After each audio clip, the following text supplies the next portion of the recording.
sideliners are back in Dallas. The NFC leading rusher is here.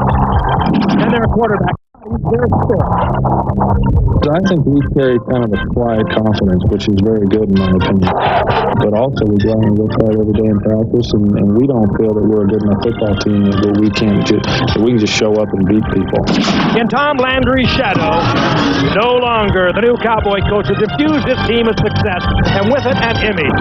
I think it helps your football team if you can not only play with a lot of confidence, but have a little bit of a swagger about you. There will be no shortage of swagger tonight, as Deion Sanders of the Falcons will strut his stuff in prime time.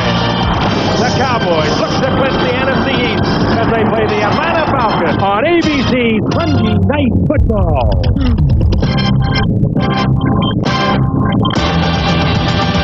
Are you ready to rock? Are you ready to roll?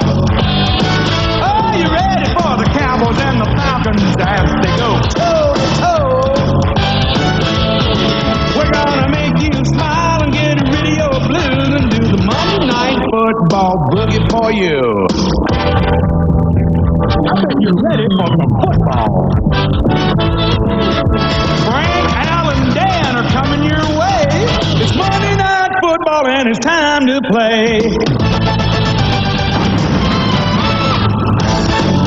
The skyline of Atlanta, Georgia, which will become a very familiar sight as the 96 Summer Levy Games approach, and the Georgia Dome, a key venue for those games, and the home of the Atlanta Falcons is sold out. It will be rocking tonight. The Dallas Cowboys are in town. Hello again, everyone. I'm Frank Gifford along with Al Michaels and Dan Dierdorf as we close out the 15th week of NFL play. We're delighted you are with us, the Falcons and the Cowboys. For the Falcons, it's a show-up game. They'll play for pride and perhaps next year, but for Dallas, just the opposite. They can do what they couldn't do last week against Washington. They could win their first Eastern Division of the NFC since 1985. That would guarantee them a week off before the playoffs begin for them, and they will have that first playoff game at home. A truly remarkable turnaround by this team, by this franchise. 1-15 in 1989. They went to 7-9. Last year they were 11-5. And now, if they can win tonight and beat Chicago at home next week, they could be a 13-3 team. That's a truly great story. And Frank, the blueprint for success has been quite simple. Jerry Jones bought the team in '89, hired his longtime friend Jimmy Johnson, and no one comes between them. No general manager, no chief financial officer, no muckety-muck emeritus. It's Jerry and Jimmy, and they make all of the decisions. They have drafted brilliantly, they have traded brilliantly, they have deployed personnel brilliantly. Right now, they're among the elite teams in the league, and they're young, so they could be up there for a long time to come. But because they're young, tonight's game is important. Last week, an agonizing loss. They had the Redskins in the coffin and let them get up, and Washington won the game. And tonight, Dan, they face a team in Atlanta that has really nothing to gain and nothing to lose, and a team like that can be very dangerous. You only win a half a dozen games. It's muckety-muck as well, Al, here in Atlanta. Because it has been such a difficult season. They've been racked with injuries. They lose their number one quarterback in Chris Miller. But things are looking up for the Atlanta Falcons. Last week, Wade Wilson, making his first start for this franchise, throws 5 touchdown passes against Tampa Bay. Defensively, they've only given up 1 offensive touchdown in the last 14 quarters. So that's good defensive play. And, of course, anytime Deion Sanders is on the field, he has the possibilities of taking any one of the kickoffs back for a touchdown. And every time Troy Aikman puts the ball in the air, he knows that Deion is roaming back there, and he can make all 11 guys miss. Win or lose, the Falcons are always fun to watch. And the Falcons will put the ball in the air to await to see Sanders as Norm Johnson will kick off. Clayton Holmes and Kelvin Martin are back for the Dallas Cowboys. At the 6-yard line, Kelvin Martin, one of the top return specialists in the league, but he runs smack into a black shirt. Number 38 for the Atlanta Falcons, Keith Jones. And Jones pays the price as he comes up, cradling his left wrist. For the Dallas Cowboys, Troy Aikman really coming into his own. 4th season, number 1 pick in the entire league in '89 out of UCLA. Smith and Johnston, the running backs. Johnston, the blocker. Irvin and Harper, great wideouts. Novacek, a terrific tight end. 2-A, Newton, Stepnoski, Gisick, and Eric Williams. Big Eric Williams up front. Outstanding offensive line. Emmitt Smith, flag down, And Smith, for the moment, gets the first down. It's a gain of 14 out to the 32-yard line, but let's see about the flag, which was thrown at the 19-yard line. The referee tonight is Larry Nemmers, and that one's going to come back.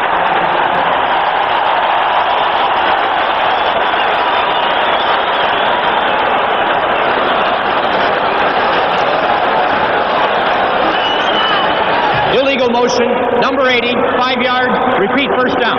That's Alvin Harper. Whistled for the penalty. Falcons play a base 3-4. Gardner, Epps, and Barnett are up front. Good quartet of linebackers. Tippin, Solomon is a former Cowboy. Tuggle makes a lot of tackles, and Connor on the outside. McKyer, the longtime 49er, and Dolphin with Sanders. Donaldson and Case are the safeties. On 1st and 15, Aikman's first pass of the night. Finds the secondary doing its job, and then he just throws it away. Alvin Harper coming back toward the line of scrimmage. The pass is incomplete. It'll be 2nd and 15. And credit Deion Saunders with the first big play for the Falcons tonight. He was man-for-man coverage on Michael Irving, the gifted receiver of the Dallas Cowboys. He was on him like glue. You saw Aikman look over to him. Nothing happening. He could do nothing with it, and he had to run out of the pocket. 2nd and 15 for the Dallas Cowboys. 11-3 on the year. Here tonight and then home to close out the regular season next Sunday against Chicago. That's Irvin in motion. And on a delay, it's Emmitt Smith through the middle where he gets most of his yardage. They run him between the tackles a lot. Jesse Solomon makes the hit after a gain of close to 5. It'll be 3rd and 10. Now, we didn't have a chance to discuss the many injuries of this defensive unit for the Atlanta Falcons, but they have people playing in all kinds of different positions tonight. There is Smith being taken there by Jesse Solomon and Jesse Tuggle, but they have lost 3 key defensive linemen over the course of the season. They are small up front, they are inexperienced, and Dallas certainly should be able to exploit them on the ground. 3rd and 10, 3 wide out in this Dallas set. And Aikman steps up, and the catch is made by Novacek. There's a flag down at the line of scrimmage. Novacek is close to what would be a first down, but a marker back at the 18-yard line. And again, it's against Dallas. Boy, their second motion penalty of this opening series. Remember the one to Alvin Harper on the first play of the game, and now this one brings back what appears to be a first down catch by Novacek. Jerry Glanville in his 3rd year as the Falcons head coach. Motion, in his 4th. number 79, moving before the snap, 5 yards, repeat 3rd down. I always thought that moving before the snap was a false start. In this particular instance, the officials are choosing to call it motion. Right there, the guy closest to us, that's Eric Williams, the right tackle. And he starts out of there early, but that's a false start, not motion. When you simulate the start of a play before the snap of the ball, the penalty is the same. It's a 5-yard penalty. And it makes it 3rd and 15 on the game's opening drive. Cowboys at their own 13. Falcons show blitz, and here they come, and it's a run. And it's Emmitt Smith who gets out to the 19-yard line, considerably short of the first down. Darian Connor gets credit for the tackle, and the Dallas Cowboys will be forced to punt. Connor having a good year for Atlanta. He has 7 sacks, 6 of them in the last 7 games. But Atlanta going with 3 down linemen and 6 DBs in their nickel defense. Well, Dallas, Frank, is making it tough on themselves. They're not only playing Atlanta, but they're playing themselves with 2 penalties on the opening drive. That is exactly the wrong way that a coach like Jimmy Johnson wants to see his club start when they are favored. Mike Saxon to kick. Tony Smith back to get it. Good punt. Great punt. 56 yards. Taken at the 24-yard line. And Smith returns it 6 to the 30. The tackle is made by Mickey Pruitt. So let's take a look now at the Falcons. And again, as you look at Wade Wilson, keep in mind that Chris Miller went to the Pro Bowl for them as their quarterback last year. Hurt in midseason. They went with Billy Joe Tolliver, and now the longtime Viking Wilson coming off a 5-touchdown performance. They start with Steve Broussard in the backfield with the 4 wideouts: Risen, Hill, Pritchard, and Haynes, and from time to time, Deion Sanders.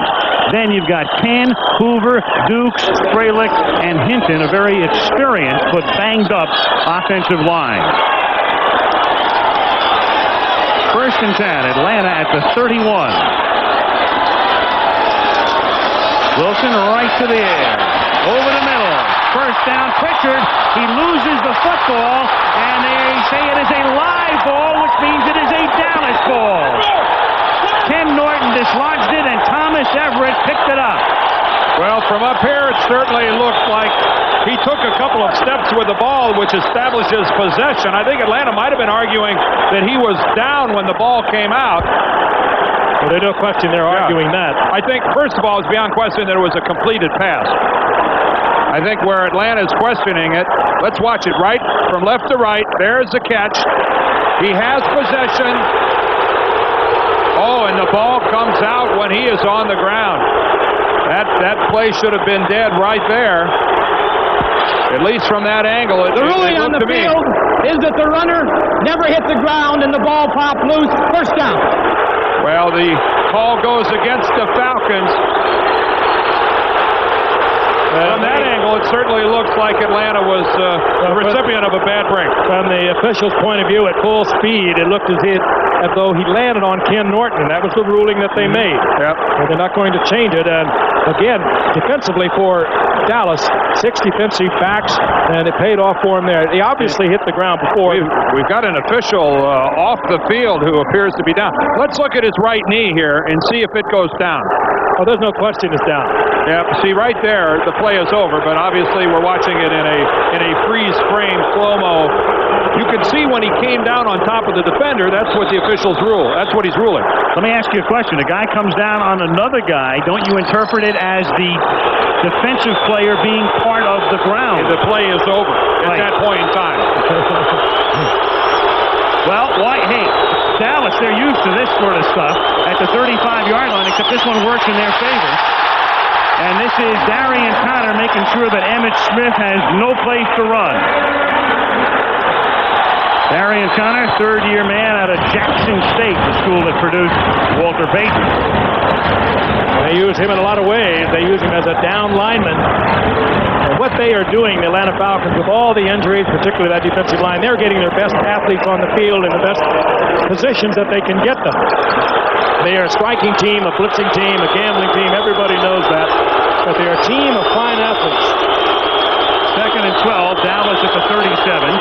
3.5 minutes into the game, 0-0. Aikman facing a 4-man rush and swings one to Smith, who escapes 2 Falcons and then gets tackled by a trio, including Solomon and Scott Case and company. Emmitt Smith is a guy who, of course, not only carries the ball so much, but as you can see in his last 4 games prior to this one, 29 receptions, over 7 per game, and nobody in the league over the last 4 games has caught more. And why not throw it to him? Look who he makes miss. He makes Tippins miss. He makes Tuggle miss. I mean, right here, Emmitt Smith is dead in the water. Whoop, well, there's one miss. Here comes another one right there, and he turns it into positive yardage. I'd make the guy a bigger part of my passing game as well. Like, I wouldn't be upset if he handled the ball on every play. 3rd and 11. The crowd, of course, is still booing what they felt was a bad call. Flags all over the joint. Williams and started. No play. No play at all. The play whistle dead. Eric Williams, the right tackle, started out of there again. It's twice now for Eric Williams. This is the Full start prior to the snap. Number 79 offense, 5 yards, still 3rd down. Well, that moved them out of any possible thought of field goal. They would have been looking at something like a 55-yarder to begin with, and probably a little long for Lynn Elliott. As we saw before, Eric Williams is the closest player to the camera. There he goes backwards. I mean, that is, again, this is a new stadium. Dallas has never played in this building before. It is a dome, and it is very noisy. 3rd and 16 at the 41. Only a 3-man rush. And it's dumped over the middle. This is Kelvin Martin, who takes the ball to the 29-yard line, short of the first down, and so we're looking at about a 48-yard field goal attempt. Bruce Pickens was in on the tackle. Lynn Elliott is a rookie kicker who got off to a terrible start and was probably a kick or two away from being cut, and then he reeled off 13 in a row. 2 of those are from 53 yards too, Al, so he's well within range. Back-to-back 53-yarders he kicked. Steve Berline will hold. It'll be an official 47-yard attempt. And Lynn Elliott bangs it through. So after the questionable call on the fumble, Dallas takes over. Can't move, but they're close enough for 3. And 9:31 remaining in the opening quarter, the Cowboys take the early lead.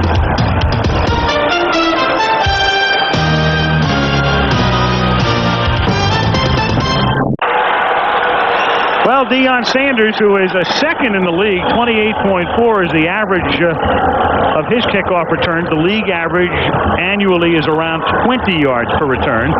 He's back, and Lynn Elliott, a guy who has trouble guiding his kickoffs, according to Jimmy Johnson. So if you're wondering if he'll try to boot away from him, well, as Jimmy said last night, he's just going to try to send it deep and send it deep enough into the end zone that he can't run it back. But this one will be run back by Neon Deion from the 4. And he brings it back out to the 27-yard line. 23-yard return. And Atlanta will start from that spot. You know, I posed the question before about a player, the defensive player, being on the ground and the offensive player on top of him. He is not really part of the ground. In checking with Jerry Seaman, the director of officials for the National Football League, the player can roll off. So that ball was still alive unless his knee had already touched. If his knee had touched on that prior play, which was inconclusive to us. Oh, really? No, well, the knee touched, Al. The knee was down. I mean, so quickly. I mean, you can see what the official saw. With the benefit of slow motion, we could see that the knee was down. Here's Broussard. Let's take another look at the play. If the knee is down, that's the key. Right. Watch the right knee. The right knee will touch the ground. This is the fumble again. So you can sit at home. Right there, the knee is down. See, the play is over right there. So if you're saying if instant replay would have been in effect, would it have overturned the play? Yes, I think that was conclusive evidence that the knee was down. Now, we couldn't see the football. Right. I mean, that's what's the wild card in that scenario. Exactly. If the official had ruled otherwise, it would have been because the football was out of view, and thereby did he have possession would have been a question. 2nd and 7 at the 30-yard line from the shotgun. This is Drew Hill making the catch, and Drew Hill in his 13th year has enough for the first. Let's take a look at the Cowboys. It'll be a basic 4-1-6 tonight. Tolbert, Casillas, Maryland, and Haley up front.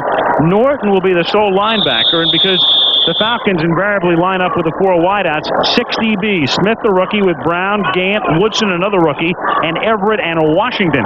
It's so unusual that the Cowboys have a middle linebacker, a rookie by the name of Robert Jones, having a good year, and they don't need him tonight. So he's inactive. He's in street clothes. Well, you know, they played Norton in there because he's good against the pass. Norton is not good. Well, it's certainly not as good as Robert Jones is against the run. Norton is a good football player, but he is not a real run defensive player. He is in there also to help out against the pass, and there he is, #1 draft pick out of East Carolina, having a superb rookie season, but you don't need him against the Atlanta Falcons. Well, he's the same place that every other middle linebacker and every other team in the league is when they play Atlanta. There's Chris Miller, Atlanta's injured quarterback, the Pro Bowl player, and he'll be back next year. He's progressing nicely, but without Chris Miller, this offense suffers. I know Wade Wilson provided a big spark last year, but Chris Miller is the engine that drives this offensive machine here in Atlanta. Yeah, the 5 TDs last week, but Wade Wilson also was a former Pro Bowl quarterback up at Minnesota in 1988. 1st and 10 at the 37-yard line. Wilson Throws complete. That's Michael Haynes making his first catch of the night.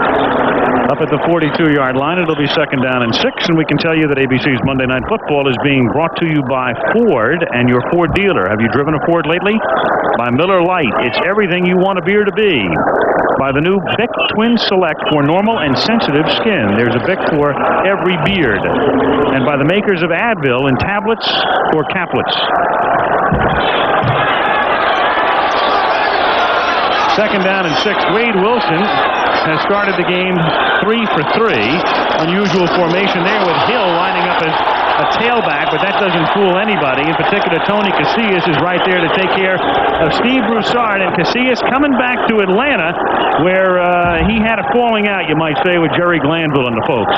It was definitely a clash of personalities, and when Casillas ended up in Dallas, he had a great many negative things to say about Glanville, and I think you could see the emotion that Tony Casillas brought to this game tonight. And hey, there have been lots of personality clashes before.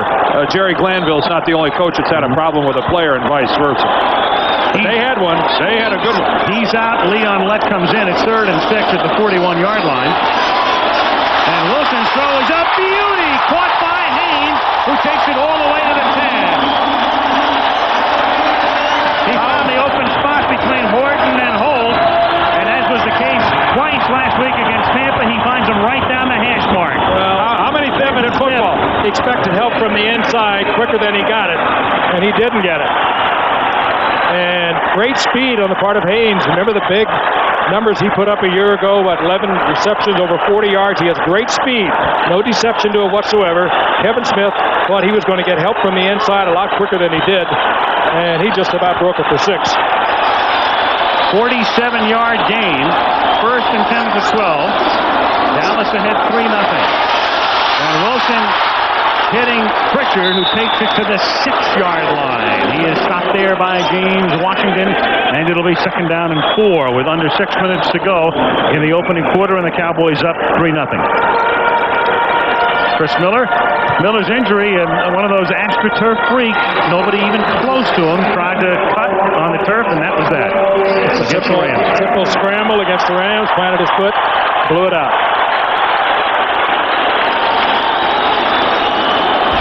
2nd and 4 at the 6-yard line. 3 of the 4 wideouts sent to the left.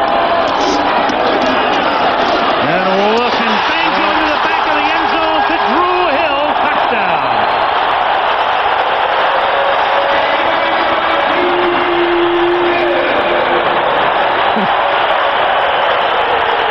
Good read, another good read by Wade Wilson. The Cowboys rolling to their left.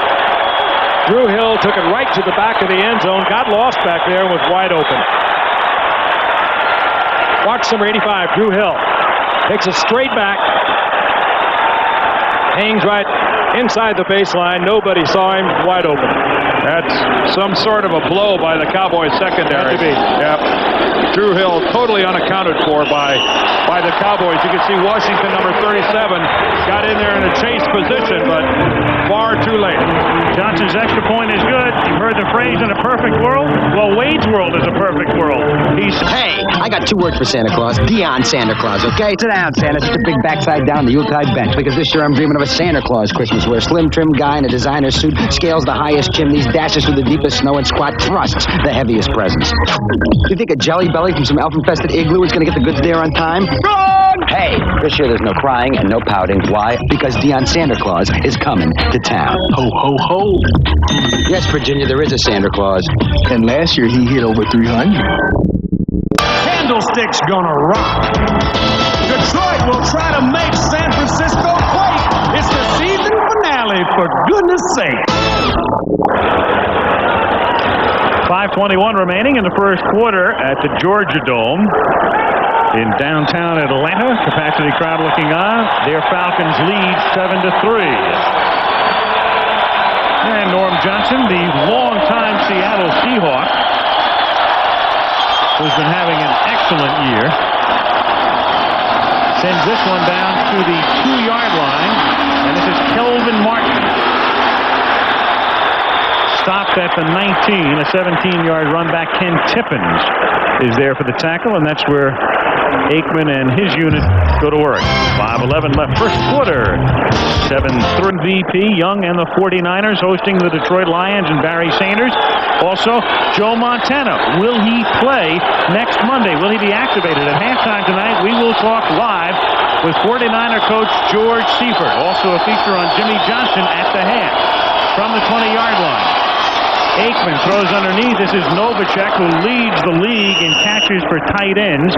Jesse Solomon makes the hit, and that's Novacek's 61st catch of the season. Falcons, meanwhile, go 73 yards in 7 plays, and Wilson on that drive, a perfect 5 for 5. Novacek, such a key part of this Dallas offense. Last year, 59 receptions. The year before that, 59. Not all that big. He doesn't give you a whole lot of blocking support, but you can use him just like a wide receiver. You can't cover him with a linebacker and live with it.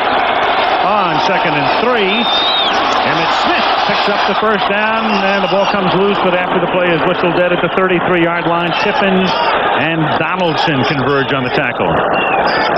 Now, we talk about a league MVP. Steve Young could be the league MVP. Thurman Thomas every year could be. What about a guy like Emmitt Smith? When you talk about value to a team, is there any man more valuable to his team than number 22 in white? Well, when you look at what percentage of their offensive running attack, and you can see that fumble, that ball comes out before Emmitt Smith hits the ground, but he covered it up. Donaldson is the guy who helped to strip it, and the catch is made by Irvin in Atlanta territory, and he's wrestled down at the Falcon 45 by Sanders and Case. You go back on what you're talking about with Emmitt Smith, Al. I mean, I think this year they have improved their running attack to some degree. Curvin Richards has 149 yards, and Darrell Johnson has 61. But that guy is everything else. There's a good look at it. Last year, he was 91% of their rushing yardage. This year, it's a little over 80. But it's the durability that he brings to the table.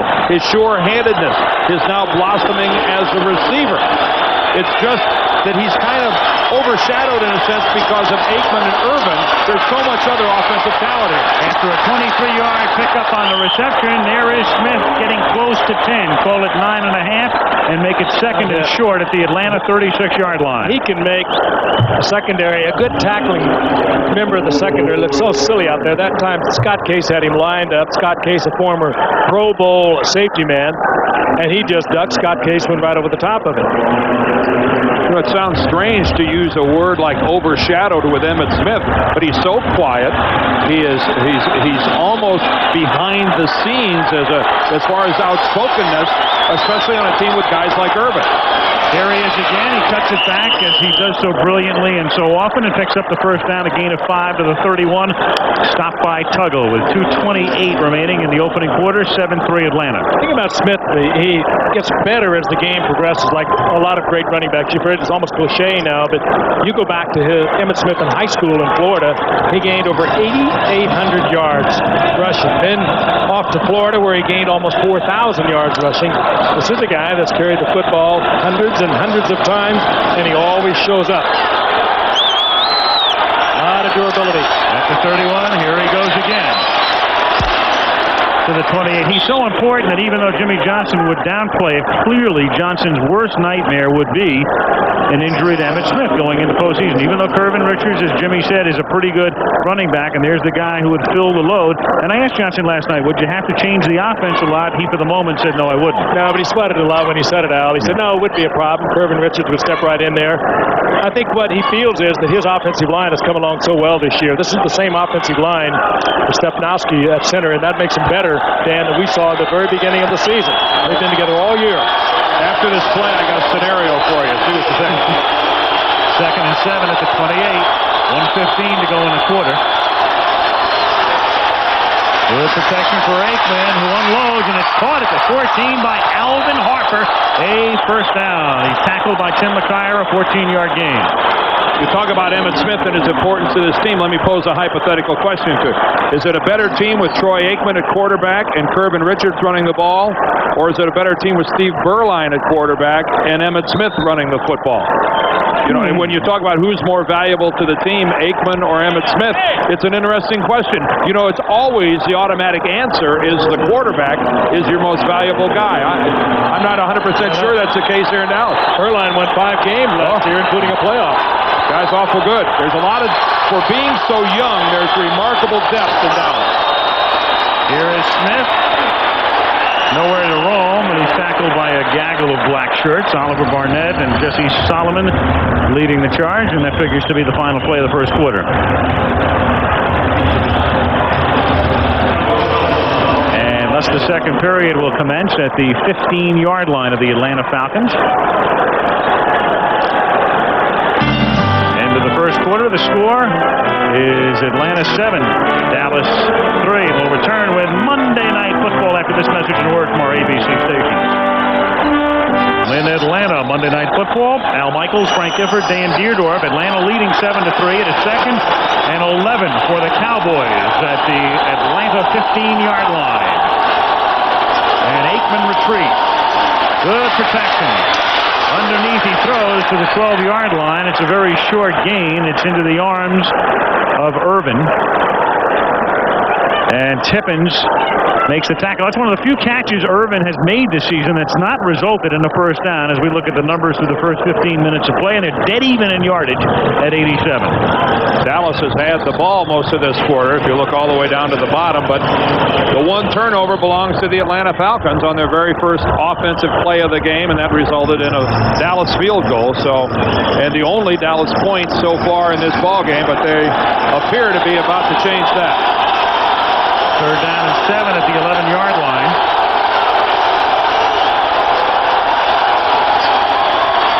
Aikman throws. Nice catch is made by Martin, and it's a touchdown, dragging Pickens into the end zone.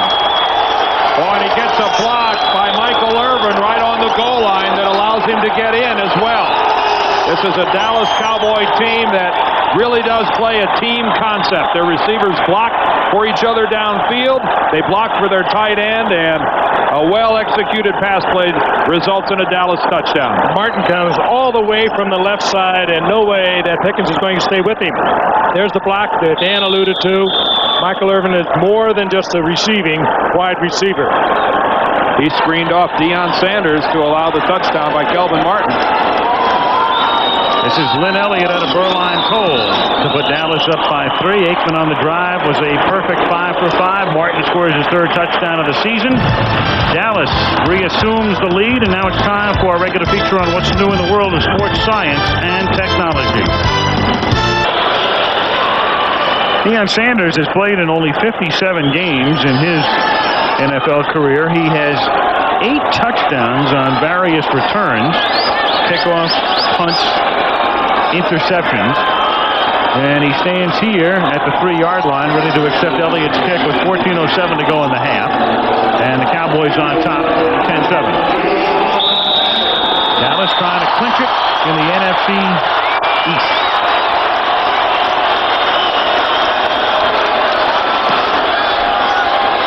It's an angled kick. Sanders will take it about 2 yards in. And they press him to the near side of the field. He couldn't get to the other side of the field as the Cowboys did a pretty good job of walling off the route to the right, and they sent him right to the sideline, and he's run out of bounds by Clayton Holmes. A perfect kickoff, boxing a dangerous return man into the corner. He has nowhere to go. Blue Gray Classic, noon Eastern time on Christmas Day, coming your way right here on ABC Sports, and we'll also have the Jeep Eagle Aloha Bowl to follow. BYU against Kansas. I hope you're all home on Christmas Day. Yeah. There's Deion Sanders in the game on offense for the first time, and that doesn't fool Russell Maryland. So they run Sanders. They've been using him as a wideout or in the slot. Take your pick from time to time this season, including a touchdown reception last week. But this time they run him, and it doesn't fool anybody. And Russell can tell everybody, I made an open field tackle on Deion Sanders and didn't have any help.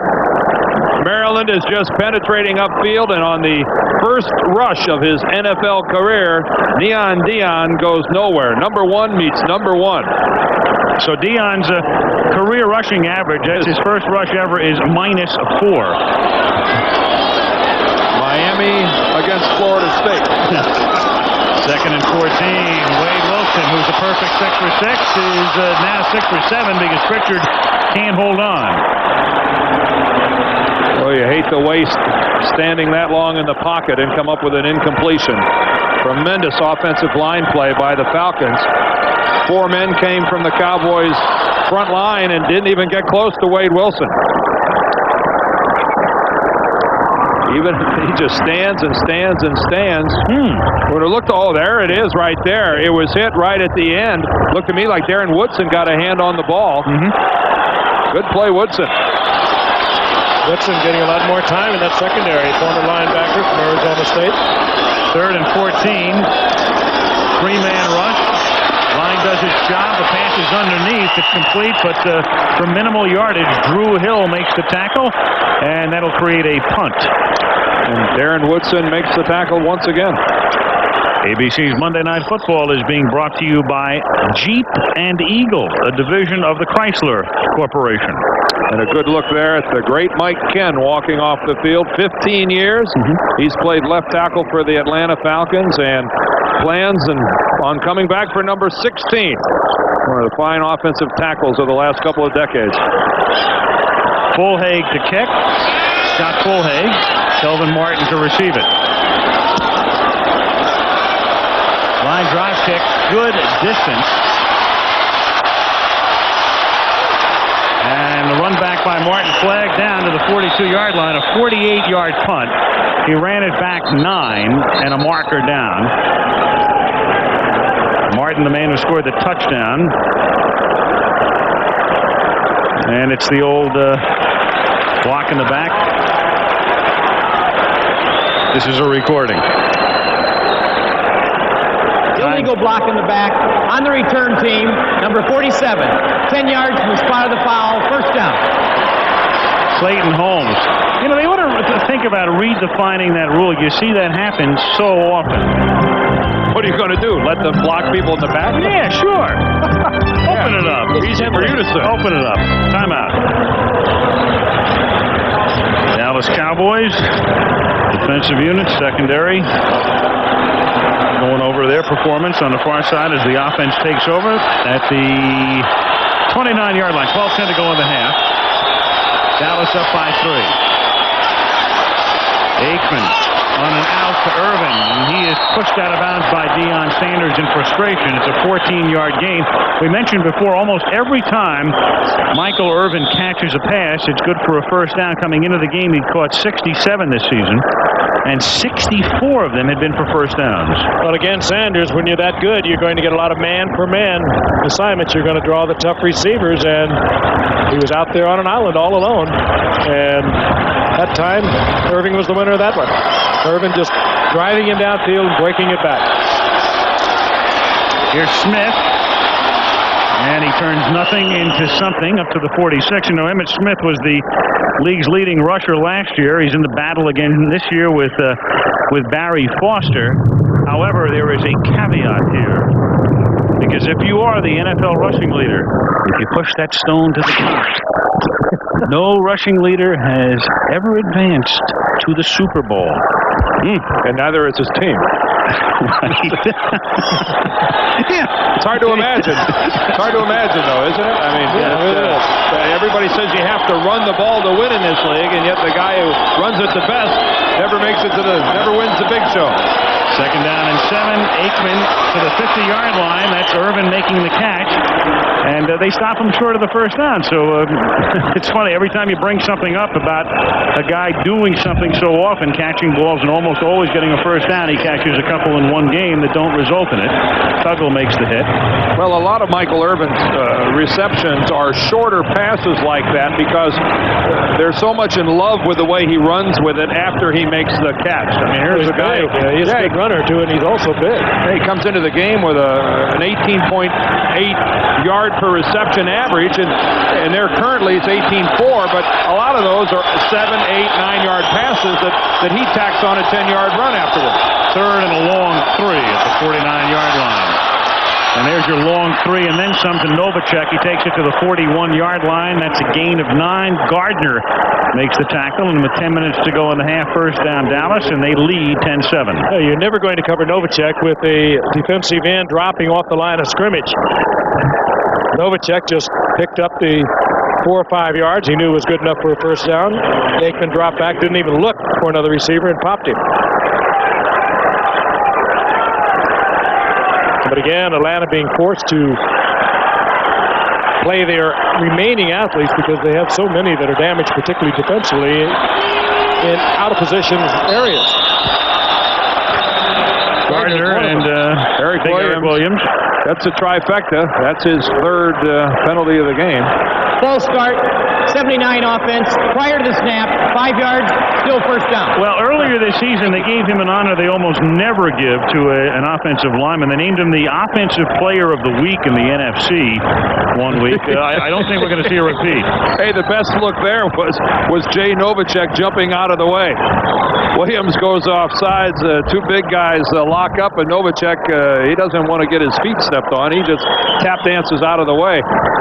They're pretty big on bookends, and Williams is 320, and over the other side, Tuane goes about 300. What a fine young talent Eric Williams is. First and 15. Aikman, who has completed 10 straight, makes it 11. The catch is made by Novacek, who's inside the 20 and wrestled out of bounds at about the 12 by Scott Case. And you can see the side judge. He almost twitched. It looked like he was thinking about throwing a flag. Case, in frustration, tosses Novacek. He just couldn't get him down. See how quick Novacek is getting downfield, though. Just like a wide receiver. They use him in motion, bring him down. He drives Case, the free safety. Good man-for-man defender. And he just races away from Case, looking like a wide receiver. Well-designed play, and moves it inside the 15. Now that, by the way, you're not allowed to do. Jay Novacek, you are allowed to put out the stiff arm, but you can't put it on the opponent's face mask. I can see why Case got upset. 34-yard gain, and here is no gain for Emmitt Smith. It'll be 2nd and 10 at the 13-yard line, and we'll have another look with 8:20 to go in the half. You can stiff arm the guy that's trying to tackle you, but you can't do it to the face, and that is why Scott Case got a little upset. That's one that Novacek got away with, and then Case got away with one at the end, so I guess it all evened out. Might be something you're not going to do, but if you just do it casually and whip it across there and it happens to happen, you'll seldom get a flag for it. That was Novacek's longest reception of the season. 2nd and 10 to 13. Urban in motion to the same side as Harper now. Aikman looking that way. Aikman goes underneath to Novacek, and Novacek takes it to the 10-yard line, and that will set up a 3rd down and 7. Risky tackle there by Neon Dion. It's really throwing a block more than it is wrapping up and making the tackle. The risk is if he misses Novacek, Jay goes on into the end zone. He throws himself across and actually with an ankle trips Novacek. An unorthodox tackling technique, to say the least. If that had been Irvin, he would have been in the end zone. Little hurdle and he would have been gone. I agree. Aikman's going to take a timeout. Oh, and Michael Irvin yelling at Troy Aikman. I'm sure it wasn't something that Aikman had done. I think Michael Irvin saw some weakness in the Atlanta defense and was hoping they could get the playoff.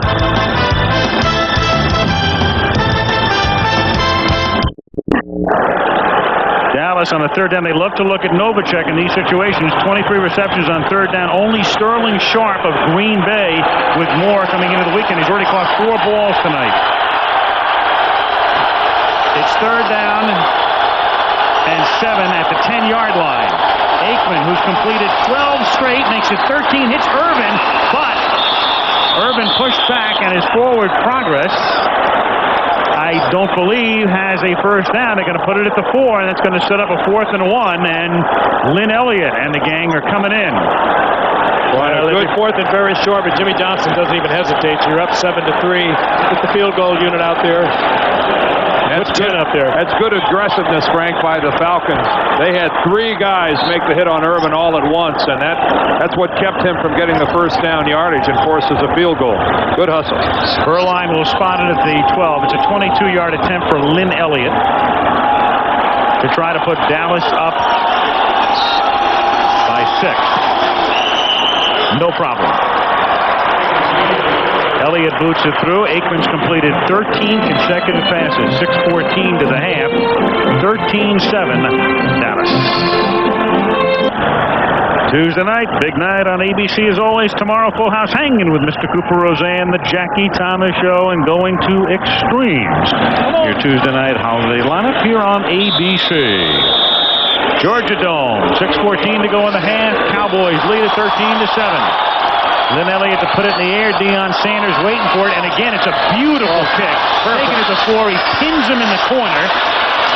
And Sanders comes out to the 27. It's still a pretty good run back, but when you got Deion on the other end, you'll take a 23-yard return. Agee makes the tackle. That's all he could do with it. That's like having a gate, just swinging, the hinge being on the sideline nearest to where Deion was, and it just closes on him. Good coverage by Dallas, and Deion did all he could do with it.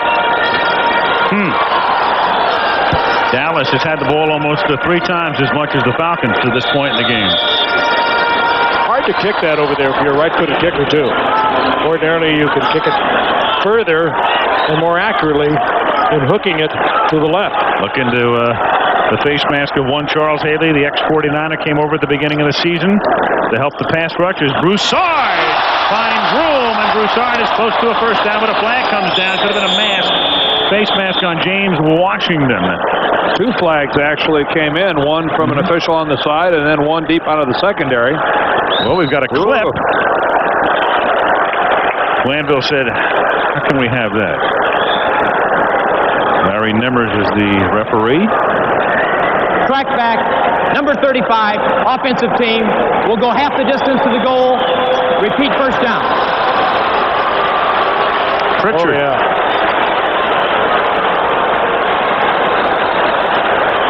Richard set out to the right, just cracked back right in full view of the official. And he didn't even complain about it. In full view of 2 officials. It was, I'm sorry. At the 13-yard line now, so that negates what would have been the best run of the night. Wade Wilson, the longtime Viking. Wilson went to Minnesota during the offseason. He said, I would have gone home to Dallas. I thought I had a job there. They released me just before training camp. Went home for 2 days. Atlanta called, and that's how he wound up here. Half the distance meant it was a 14-yard penalty. It's 1st and 24. Wilson throws it back here to Drew Hill, and Hill is taken down by Larry Brown up at the 23-yard line. What a wonderful receiver Drew Hill's been over the years, starting with the Rams and down to Houston. Over 580 receptions, and still going strong at 13 years in the league. Well, he's had his best years since turning 30. He's made far more catches in the decade since he's turned 30 than when he was in his 20s. Used to play with the Rams. In fact, he was with the Rams so long ago, he played in a Super Bowl when the Rams played Pittsburgh in '79. One of the best years, of course, coming with run and shoot teams. 2nd and 15. Wilson dives ahead to the 33-yard line.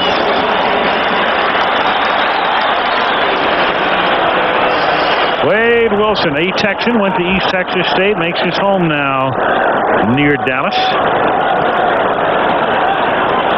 Georgia Dome, of course, as you look around in its first year, and this facility will host the Super Bowl next January. This coming Super Bowl at Pasadena, and then the one following the '93 season right here. And then, of course, will be put into use for a variety of events during the Olympics, which will be here in Atlanta in 1996. So this venue will be getting a lot of high-profile exposure over the next couple of years. 3rd down, and let's call it 5 as Wilson throws. The catch is made out of bounds. Pritchard was there, and the official came over and said no.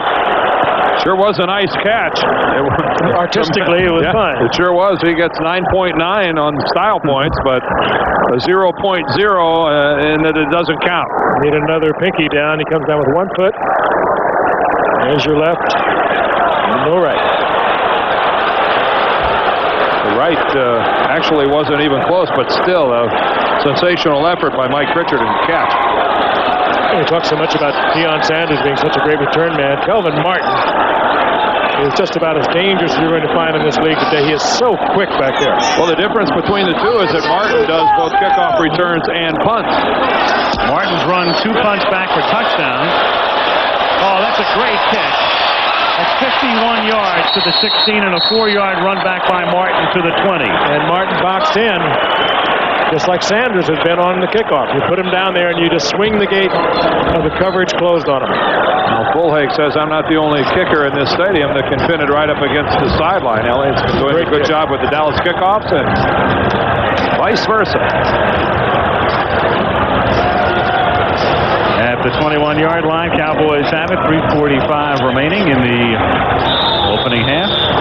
Atlanta's defense has not done much to stop the Cowboy offense from knocking off some big chunks of yardage ever since their opening drive. So a good opportunity for them to stiff it. If Aikman completes his next pass, he'll tie the team record with a 14th consecutive completion, and he does not, as he throws it a little bit out of the reach of Michael Irvin. That's only his second incomplete pass of the game. His first pass was incomplete, and this one. If he leaves that inside, well, it wouldn't be 6 points because Deion Sanders would have probably run Irvin down, as he would just about anyone, but that there's no inside help for Sanders, and that ball just overthrown. Take a look at Irvin. He just goes right by Sanders. I hope Deion wasn't telling him, hey, I had you all the way. No, if he leaves it inside instead of overthrowing it, it's 6 points are very close. There's Mike. Sanders would have caught it. That's Mike Gann. We'll get back to him in a minute, standing on the Falcons sidelines. He's a big story down here. 2nd and 10. Emmett Smith picks up 5.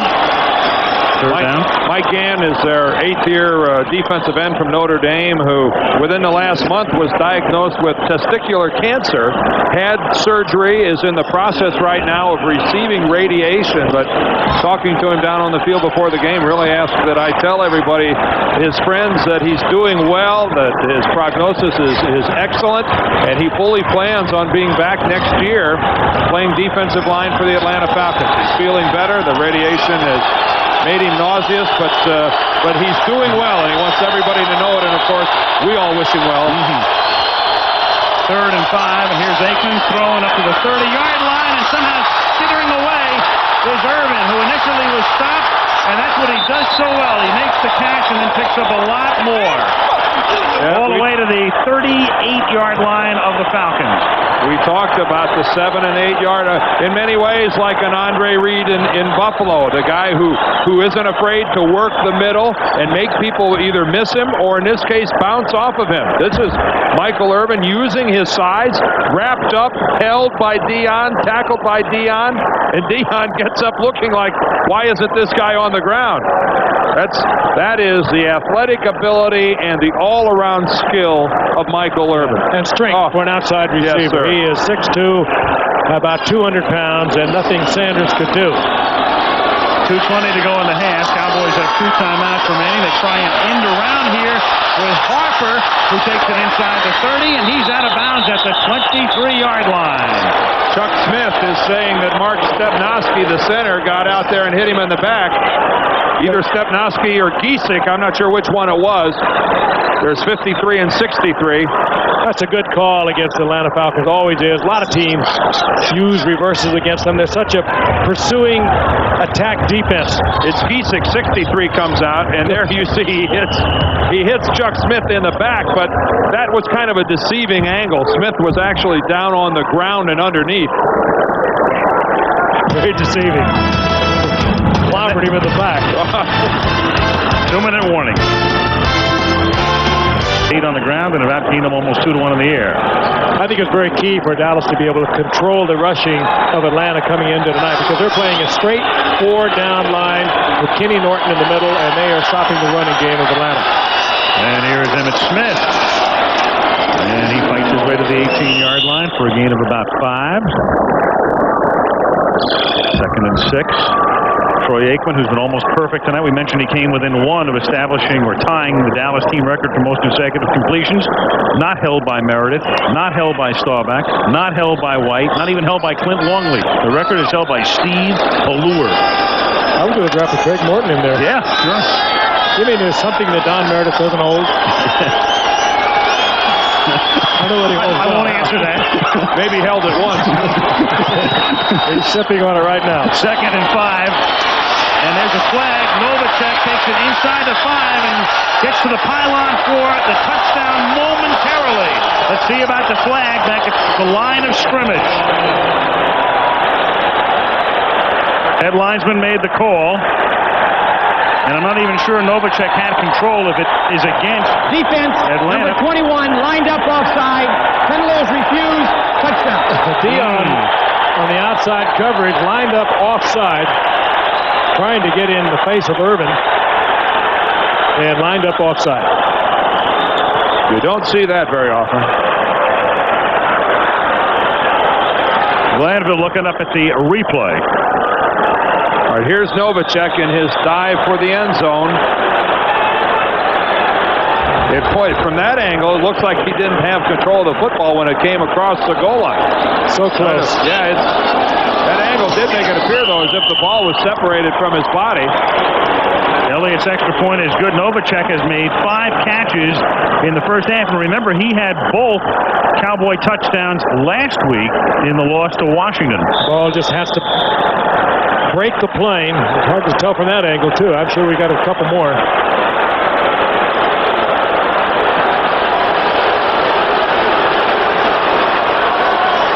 Novacek again with such quickness. He definitely loses control of the football. Question being, was it before or after he crosses the goal line? The only thing we can say is that the side judge is right there. That's Scott Case pulling on the arm. Well, sooner or later they figured to get in. Even if they said he was down at the 2-inch line, Dallas is terrific on 1st and goal, and Atlanta stinks on 1st and goal on defense. What are they, 81% getting into the end zone from inside the 10-yard line? Well, the difference being there, if they ruled it a fumble out in the field of play and it goes on through the end zone and out of the end zone, it's a touchback. Yep. That's what Atlanta certainly could have used. I sucked you into buying my replay theory now, didn't I? I haven't said anything about buying into your replay theory. We were just analyzing the play on the field. Let's get into the holidays first. Yeah. I don't think Atlanta's feeling very generous right now. Here's Sanders, and Dion's thinking about it. 7 yards deep, but he took a look at a few white shirts out there and figured, well, better to bring it out to the 20. Yeah, Lynn Elliott hung that one up there deep into the end zone, and Sanders made the right move. It's okay to take a line drive that deep in the end zone, try and bring it out, but little or no chance for Sanders, even as good as he is, running him back. Because, again, he was pinned over against the left sideline. June Jones, offensive coordinator for Atlanta, and, of course, the major proponent of the run and shoot, red guns, whatever you want to call it, spread offense, that when it's working is beautiful to behold. When it isn't, it's embarrassing. 1st and 10, Falcons at the 20. They have all of their timeouts. Wilson leads them to the line out of the shotgun. 1st and 10 from the 20. And the catch is made. That's a gain of 6. Broussard takes it out of bounds up to the 26, and it stops the clock at 1:10. A reminder at halftime, Jimmy Johnson, another tremendous year, Coach of the Year last year. He could be again this year, and they'll have a lot of competition from some rookie head men. And then we'll talk to George Seifert. We have Detroit against San Francisco next week. We'll find out from the 49er coach if Montana will play, how much Montana will play if he does, next week at Candlestick Park. 2nd down and 4 at the 26-yard line. That's a the first down as Broussard steps out of bounds at the 32 with 1:04 left. You might wonder why Broussard is so open. The Atlanta Falcons seldom, very rarely, throw to their running backs coming out of the backfield. Obviously, they had the 4 wide receivers ordinarily in the game, but they seldom use their backs out of the backfield. And the last 2 plays, Broussard is wide open. All in frequencies. They break the frequency down, they throw it into the computer, spit it out on Wednesday, give it to the defense, and what that has told Dallas, very seldom will they hit the offensive back for the backfield. At the 32-yard line. Incomplete. That's Andre Rison, who's been pretty much blanketed tonight and has been quiet on the receiving end. I don't think he had the reception, does he?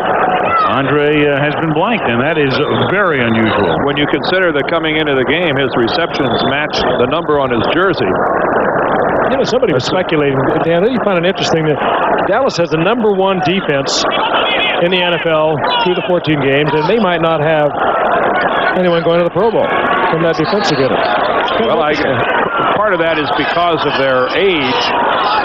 Part of that is because Haley, who has been a Pro Bowl player before but has played outside linebacker, is now judged as a defensive end. Here's Drew Hill making the catch, and that has it into Dallas territory at the 47-yard line. Dave Wanstead is the defensive coordinator. 50 seconds remaining, and a timeout is taken here, number 1, by Atlanta.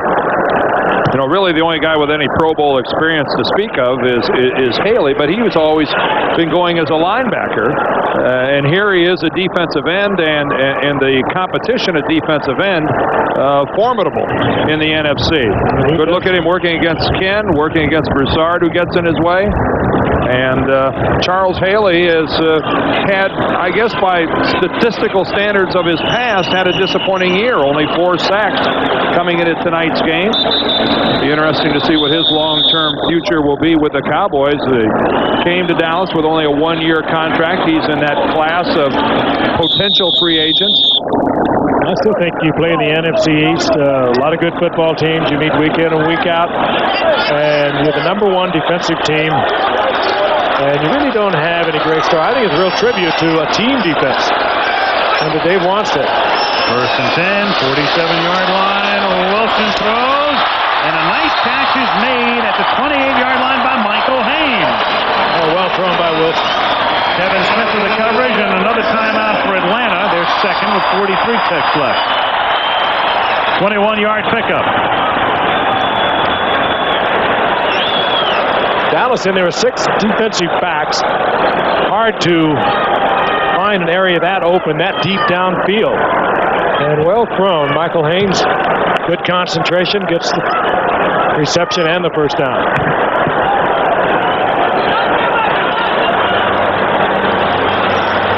At the 27, so Atlanta now with 1 timeout left, and they are very close. Well, they're in field goal range for Norm Johnson, who's having a terrific season.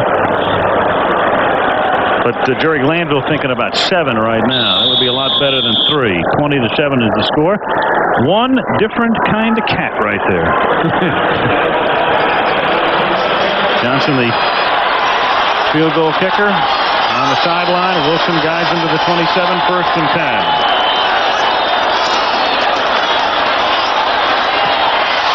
Caught at the 21 by Pritchard.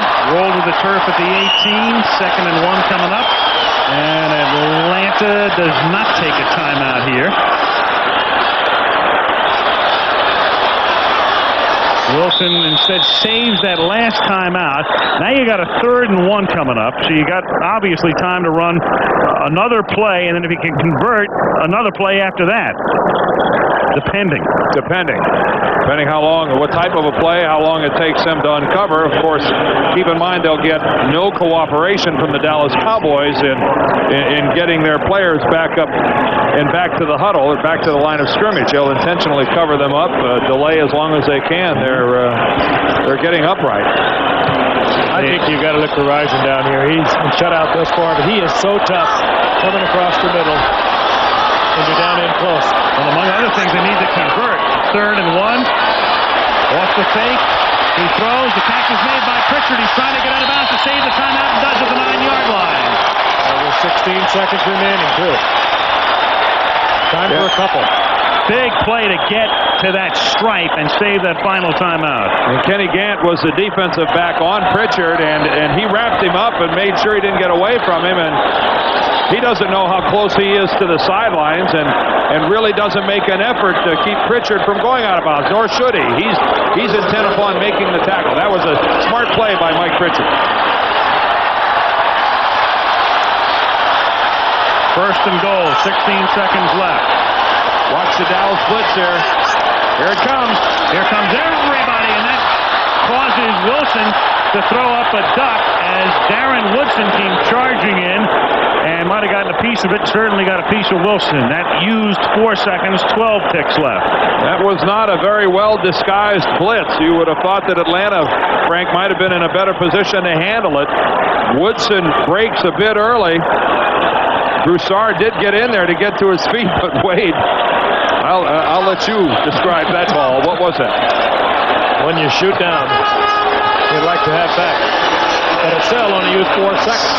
And if Atlanta could put it in the end zone, this would be a different second half. They also have time to not necessarily go to the end zone. They still have a timeout. Second and goal. Wilson fires to the back of the end zone and incomplete. Haynes got his hands on it, but couldn't hold on. And now you're down to 6 seconds. See, I don't think you had to go to the end zone. You could have, just look how much time, you could have thrown one short. 12 seconds is enough time to run a play and stop it with a timeout. Well, that should have been caught. But if you do that, Dan, and you don't get into the end zone, then you're saying to yourself, oh, wait a second, I'm going to have to kick the field goal here. You know, if you leave yourself with, let's say, 4 seconds, if you don't try to go to the end zone. Well, sure. But I mean, you could run it into the end zone after you catch it, is my point. Well, in any event, they go for it in one play, don't make it, have to settle for what they hope is 3. 27-yard attempt for Johnson, and that's good. 2 seconds remaining in the half. And there was 2 seconds left, and somehow the timekeeper didn't press the button. And there go those 2 seconds. And Vanville is saying, where'd those 2 seconds go? But he doesn't need those 2 seconds. Considering he had to kick off with them. Yep. In any event, they get 3. That ends the half. The Cowboys lead the Falcons 20-10. And back we come with halftime activities. We're at halftime, the Georgia Dome in Atlanta, the Atlanta Falcons and the Dallas Cowboys. In a moment, Al will talk with the 49ers head coach George Seifert. The 49ers, of course, have locked up the NFC West, and they're gearing up for the playoffs and a run at another Super Bowl. But first, Jimmy Johnson, whom I spoke with about his commitment to the game he loves and how that commitment has affected his life. Well, there's no question the commitment's there. Yeah, it's not just a commitment. It's not just the work. I really enjoy football. I enjoy coaching players. I enjoy the relationship with players. I enjoy the relationship with coaches. And so I'm doing what I want to do, and that's the biggest thing. And the other thing is other people try to look at my life and see, well, you know, what's inside, and I don't know that I'll ever let anybody find out what's inside. Why is that? Well, I think it insulates me from everybody else. It keeps me in control of my own life. The more that people know about me, the less control I have of myself. Maybe it's the mystery, or maybe it's just that I don't want to be like everybody else. What's been the toughest part of it? I think I'm getting personal. The toughest thing has been probably my family. It was very difficult through some years, but now it's coming more into place. I probably have a better relationship with my 2 sons now than I ever have had, and they understand now. They probably didn't understand when they were 10, 11, 12, 13 years old, but now that they're grown, they both live in Dallas. You know, they understand, you know, what I'm committed to doing. They understand why I'm doing it. And I think that's one reason why we have the feeling for each other that we have now. Jimmy, you've worked this game at every level, from the high school level to several different colleges, great success at the University of Miami. When you put it all together, the ultimate would be a Super Bowl, wouldn't it? Well, there's no question. I think the greatest most rewarding moment I ever had in football was when we won the national championship, went undefeated there at Miami. That was the goal that we set for ourselves, and we have a goal set for ourselves here in the professional level, and it's got to be the Super Bowl.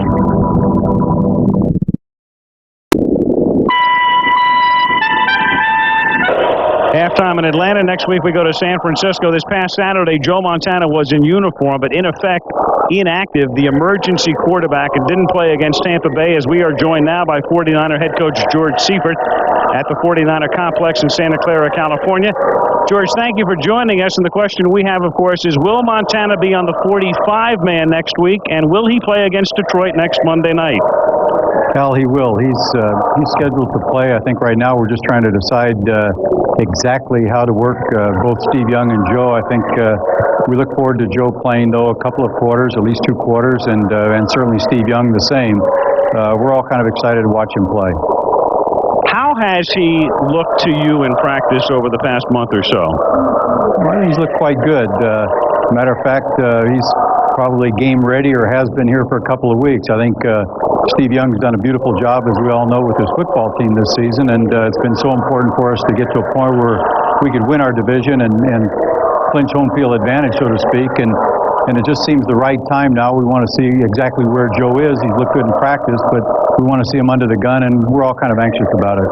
Young's done a great job. Last year, Steve Bono, when Young got hurt, did a great job. So the question becomes, if Montana looks pretty good next Monday, what do you do in postseason? Does Montana then become number 2 in front of Bono? I think that's something that will be evaluated, Al, as far as the way the game goes and how Joe, in fact, does look. I expect that he'll do quite well. I think maybe one of the unsung heroes in this entire scenario of quarterbacks has been Steve Bono and the way that he's handled this situation.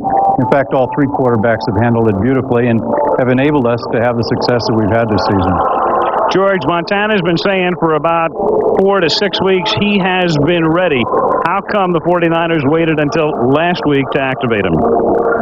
Well, a matter of being ready as far as being able to throw the ball and, in fact, being ready to participate against a live defense is a little bit different. And I think we felt that we needed this time for Joe to practice against a skeleton type of defenses and to get him prepared for this particular game coming up. At the same time, as I mentioned, it was important for the starters at hand to carry the team to the point where we are right now.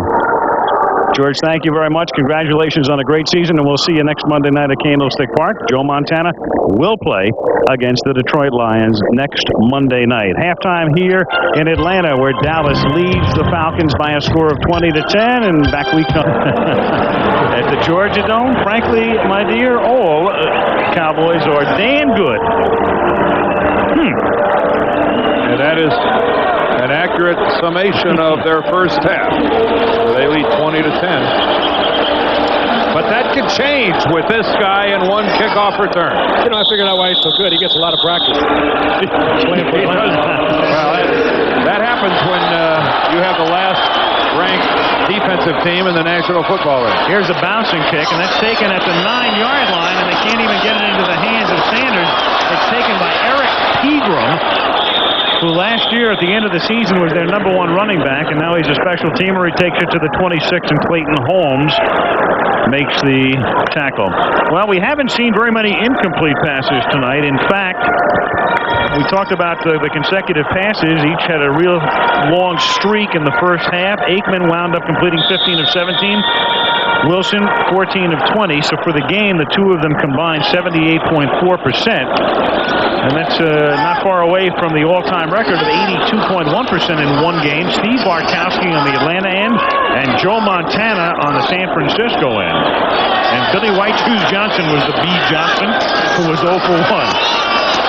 They begin with Broussard on the ground, and he takes it out to the 30-yard line. That's a gain of 4. He's tackled by Tony Casillas. As you look at Aikman. You know, Casillas made that last tackle. We were visiting with Tony. Casillas came over from Atlanta. We talked about his problems with Glanville. He's a horse owner. He has a horse. He has a thoroughbred by the name of Harry and Jerry. When he liked Glanville, he named part of the horse after Glanville. And then, of course, as he says it now, as he tells the story, he says, guess which part of the horse is named after Jerry? Which most part. Well, I asked him. Jerry is a love-or-hate guy. 2nd and 6. Catch is made by Pritchard. Knowing Jerry Glanville, I doubt that causes him a great deal of concern. Interesting about Casillas, though. I mean, remember we were talking to Jimmy Johnson about Casillas, and he said he remembered recruiting him when he was at Oklahoma State.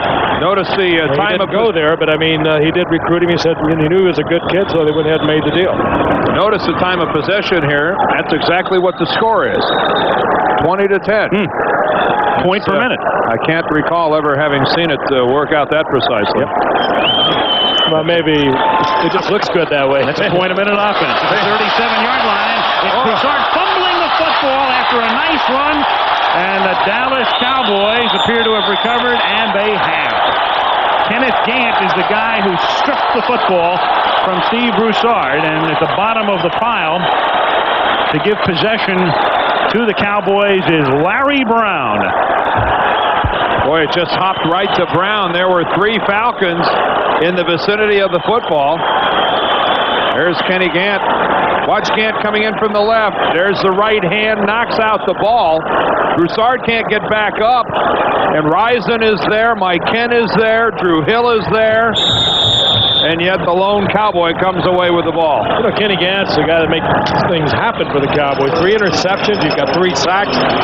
Good football player. Oh, and one of the fine special teams players in the entire league. Not at all. Cowboys with a 10-point lead, first down at the Falcon 48-yard line, and Emmitt Smith takes it down to the 40 for a gain of 8. Jesse Tuggle and Jesse Solomon converge for the tackle. Got to keep this in perspective. For Dallas, they need a win tonight to wrap up the NFC Eastern Division, guaranteeing that home field, guaranteeing a week off, at least home field for the first game. And the first NFC East championship since 1985 for America's team, which is back. And that will also put them in a position to host the NFC Championship game if by chance the 49ers were upset. Here is Smith breaking one inside the 30. That's a gain of 17 down to the 23-yard line. He's tackled by Donaldson. And Emmitt Smith has now gained 67 yards tonight, so he's on a pace to go over 100.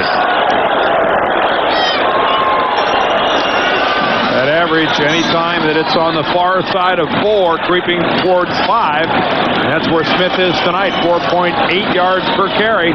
That's just plain old-fashioned butt-whipping at the line of scrimmage. The Dallas offensive line rooted everybody in a black jersey out of their way. That's exactly what that defense gives up on average, too. Atlanta defense, 4.8. Can I say that, by the way? Well, during lunch, it took us looking. At the 23-yard line, here is Harper making the catch. Touchdown. Oh, McKyer is complaining bitterly about a push-off. There is no flag, nor will there be one. But Tim McKyer is still going at it with the official on the sideline, and to anyone who will listen. Let's watch it from ground level, coming right at us. Alvin Harper with the tremendous size at 6'3". And he does get the left hand out to keep that separation. That's very good. Just enough to keep him away, not enough to draw a flag. That's a pretty smart play by Alvin Harper. Extra point by Lynn Elliott is good. If he would have rocked McKyer back by hitting him that hard, that brings a flag. But he did knock him back.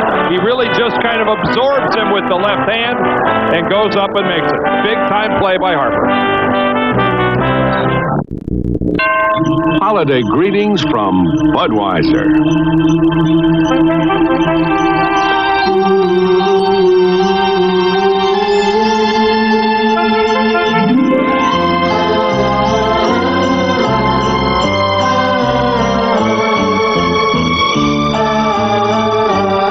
The people who bring you Budweiser wish you and yours the very best of everything this holiday season.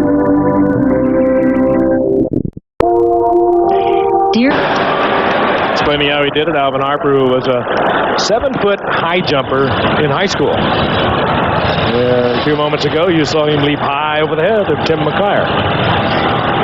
and using the asset that both he and Michael Irvin have, and that is the tremendous size at wide receiver. That's where it comes in handy when you're in close quarters with another DB.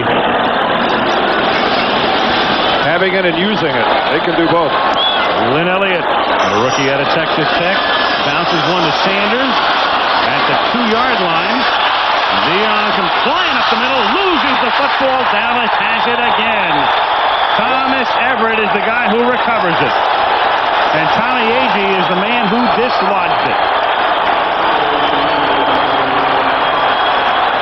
For the first time tonight, Dion got the football in the middle of the field, one that did not hang up there and let the coverage get downfield. He tried to exploit it, and he was really hammered. Dion's neon is on the verge of running out of gas.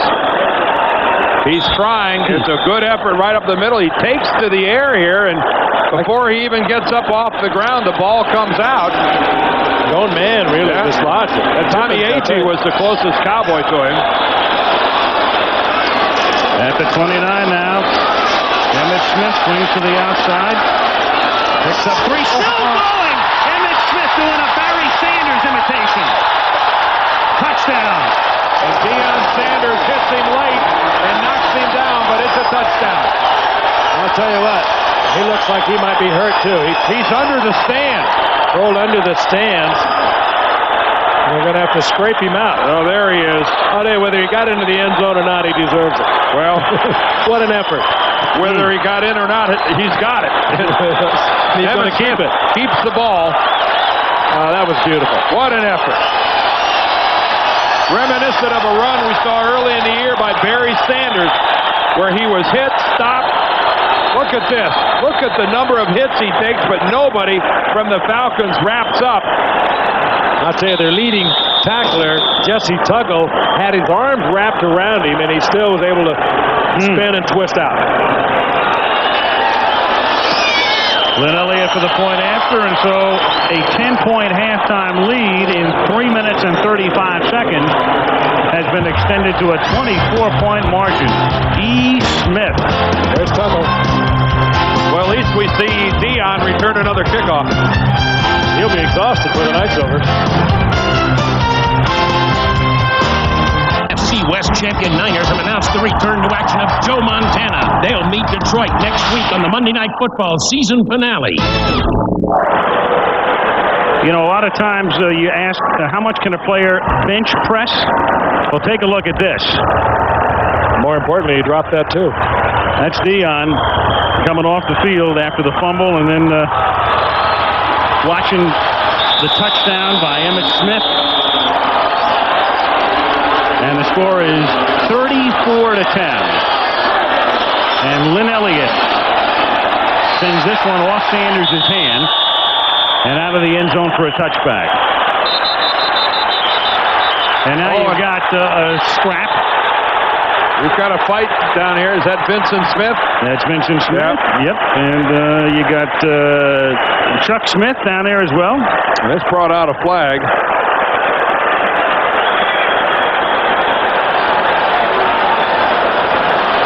Will it be our basic offsetting? Larry Nemers is the referee.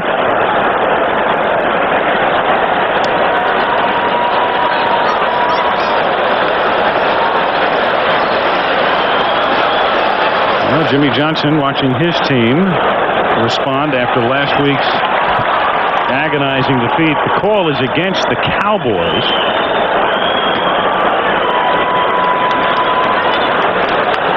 We only saw the signal one way, so we assume personal foul after the dead ball on number 57 of the kicking team. It'll be 15 yards from the 20-yard line, 1st and 10.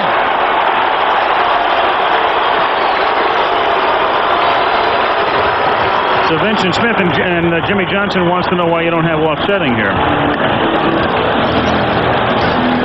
Or at the very least, so did Joe Avisano. Yeah, an explanation of what happened. And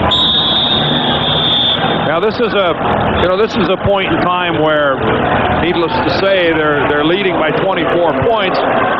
Jimmy doesn't want to see his team lose concentration. Football coaches have a tendency of kicking it into high gear right here because they do not want their team to let up at all. From the 35-yard line, that catch is made by Drew Hill. And he takes it out to the 44-yard line, gain of 9. And it's been that kind of a season and lots of meetings of that sort on the Falcons sideline. Meanwhile, Sanders, prime time has not done what he would prefer to do in prime time. Both of his fumbles have come under the Klieg lights.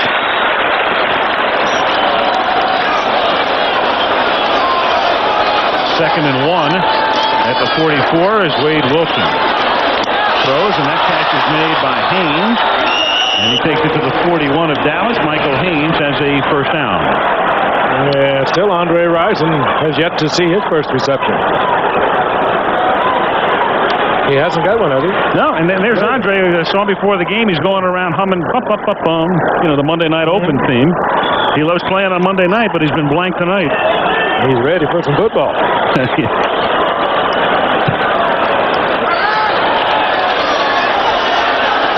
80 receptions coming into tonight. First and 10, 41-yard line, 10-10 to go, third quarter. Cowboys up by 24. Cowboys show blitz. Here they come. Wilson releases quickly. Drew Hill with a little spin move, but he's still tackled by Thomas Everett. Another pickup by the Cowboys. Everett didn't sign his contract with Pittsburgh, so they picked up Thomas. And we talked about at the top of the show, it's Jerry Jones and it's Jimmy Johnson, and they make all the calls, and they go out and they get the Haleys, and they do the drafting, and they get the Everetts, and they put all of the pieces in the puzzle together. And if they don't win the Super Bowl, they're sure going to come close. Herschel Walker, of course, the big story, but they've made 43 trades. 29 times they've gone to Plan B. They have really moved it. Second and 8 at the 39-yard line.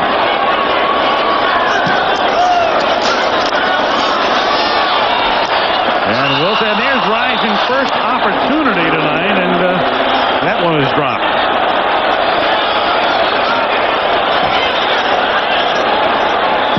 It'll be third and 8.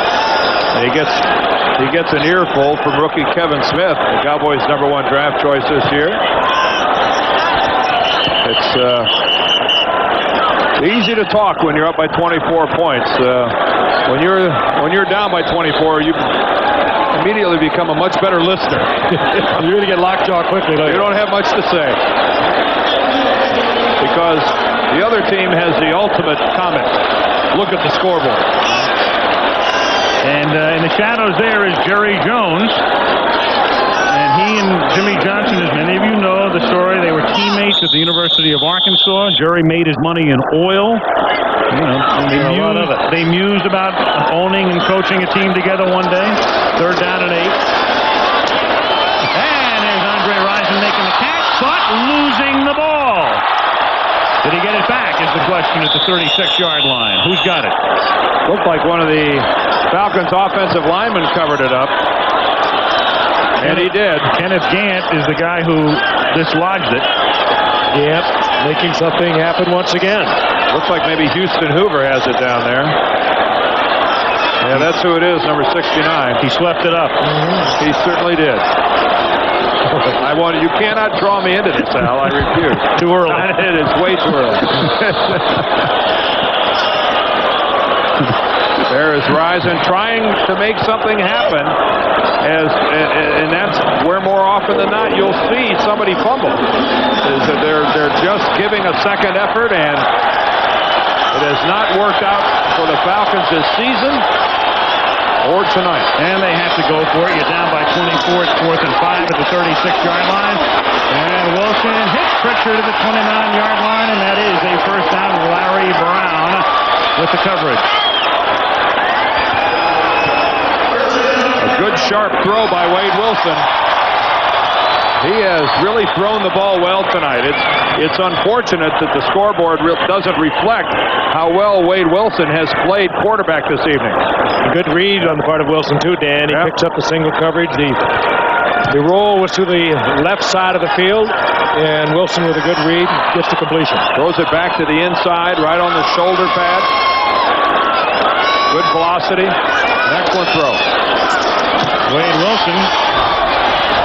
Pritchard can't make the catch in bounds. His best effort, but incomplete. Boy, another 9.9 for style points, huh? He has had 2 9.9s tonight. Neither one goes down on the stat sheet as a completion. That was a sticky-fingered one-handed grab. Chris Miller, we looked at him during the first half in Civvies, and with a knee surgery back next season. Worth looking at again. Yeah, there's a catch Lester Hayes would be proud of. Whoa, yeah. He came close, too. That's a catch reminiscent of the old days where the players were layered and stickum, and it just smacked their hand and stayed there. On 2nd and 10, they try a draw. This is Tony Smith. And Tony Smith is driven out of bounds at the 21-yard line by Kevin Smith and James Washington. You know, when you're down by this many, the running game goes out the window for the most part, but Tony was one of 2 first-round draft choices. In fact, he's the guy they picked in the deal which sent Brett Favre to Green Bay. They got a first-round pick, and he was their second first-round choice this year, with Bob Whitfield being the other. 320 yards coming into tonight's game for Tony Smith, and you just get the feeling that, and there's Whitfield, by the way, standing over on the Falcons sideline where he has been all season long. He has seen precious little playing time, but 2 great tackles here in Atlanta, Chris Hinton and Mike Kent. 3rd down and 2, and they're trying to pick up the first on the ground, and they're a little short of that, as Tony Smith can only get it to the 20, and that's going to set up a 4th down and a yard or less. Don't you get the impression, though, guys, that Tony Smith is a running back that the Falcons are waiting for him to blossom? I mean, I don't know that you just automatically say he's a #1 draft choice, he's in the NFL, and he's going to be a star. I don't think anyone is saying that at this point in time about Tony Smith. Yeah, well, the Ken Herrock went out, and he got him, and clearly, you know, as you talked about before, Dan, you get a Barry Sanders with a run and shooter, or Lorenzo White, it makes a tremendous difference. There is the story, and they can only hope that somebody like that matures. Remember, though, last year they tried Eric Keegan. And this time they do not convert, as the Cowboys are equal to the task, and they give it to Keith Jones, his first carry of the night, and he is stopped by Jimmy Jones. That might be one of the real problems. 2 #1 draft picks at running back are not tearing things up here. The offensive line of these Atlanta Falcons. Mike Cann's been around 15 years. Was a great player. He's playing on a very sore knee. Chris Hinton over the other side playing on a very sore knee. I mean, the Cowboys just came right through the cracks, and they don't get the first. At halftime, Joe Montana plays. First time in 2 years next Monday night. Emmitt Smith to the 23. As everybody knows, the 49ers have everything they need to be clinched. So they play out the string next Monday, but the Candlestick Park will be rocking next Monday night because number 16 is going to get into the game, and as Seifert told us at halftime, he hopes for 2 quarters against Detroit, and we'll be there. And lost in that story is another quarterback story, Andre Ware. Back-to-back wins now for Detroit. Look forward to seeing 16 back out there circulating around. Emmitt Smith, meanwhile, 16 carries tonight, 99 yards. He's on his way to another triple-figure game. But for the moment, they go to Harper, and that's a first down as Alvin has it up to the 40-yard line. Tim McKyer makes the stop with 5:25 to go in the third. 34-10. There is no absence of animosity between these 2 teams. You could see it right there that Harper and McKyer came up talking to one another. These are the Cowboys. We saw Jimmy Johnson in our open talk about he likes his team to have a certain amount of swagger. Well, this team has 2 things. It has swagger and it has talent. The Falcons, unfortunately, are in a period where they have a little more swagger than they have talent. Swagger a lot better with talent, doesn't it? Yes, they do go better together. Here's Smith, and that's a 2-yard gain, and that's enough to put him up and over 100. One without the other is a little bit hollow. Yeah. Now, you mentioned the animosity. Our man, Keith Jackson, let's face it, he coined that phrase about 15 years ago. You got a couple of teams that don't like each other very much. And that's the way to put it when the Falcons meet the Cowboys.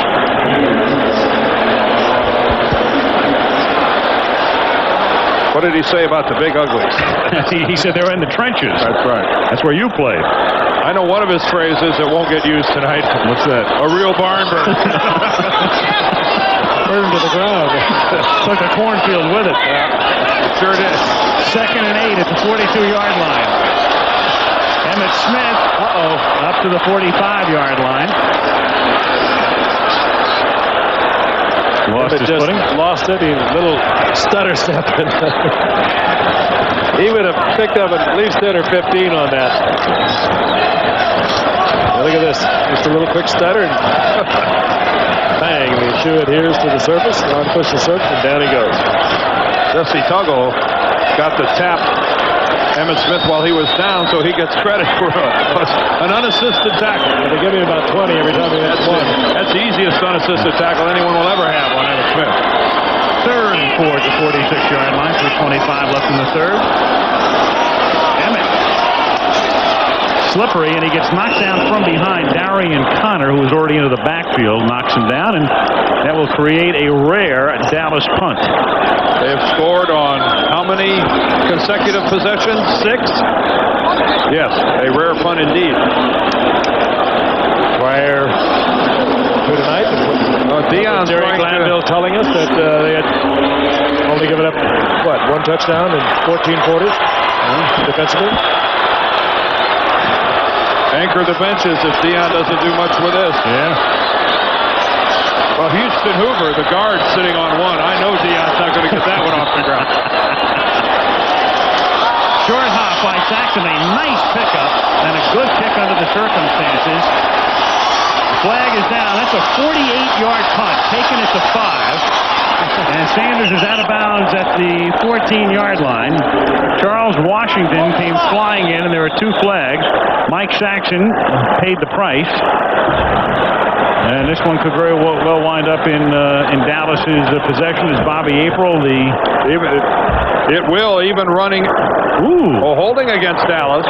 If it's running into the kicker, that's enough for a first down, but could be offset with 2 flags here. Yeah.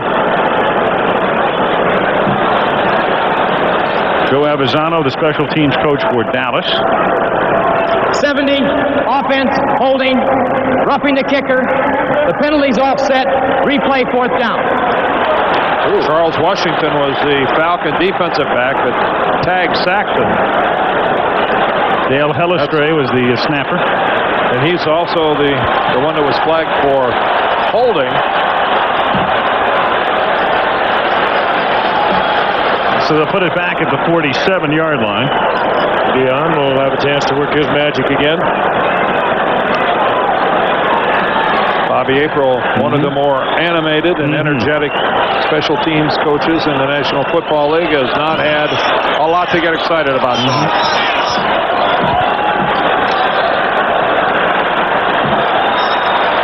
Jerry Glanville having a discussion on the sideline, probably wanting to make the point that seeing the snap bounced on its way back to the kicker, that his man should be excused.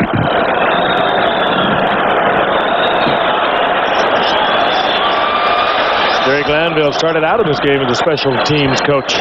Falling on deaf ears. Was here with Atlanta as a special teams coach in the early 80s. Came on to be a defensive coordinator before bouncing around and going to Houston and then finally here. He has had success wherever he has gone. You have to give him credit for that. And a lot of it very quick success. Saxon to punt again. Sanders, that's another 48-yard boot. And a 6-yard run back. Deion to the 11-yard line where he's tackled by Jimmy Smith. So they keep pinning Deion. And the Cowboys keep pinning the Falcons by 24.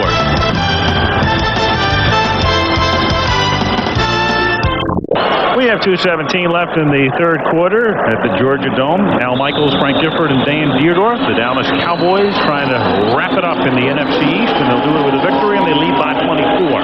There's a look at Bob Whitfield, their #1 draft choice, who's taken Mike Kenn's place at left tackle.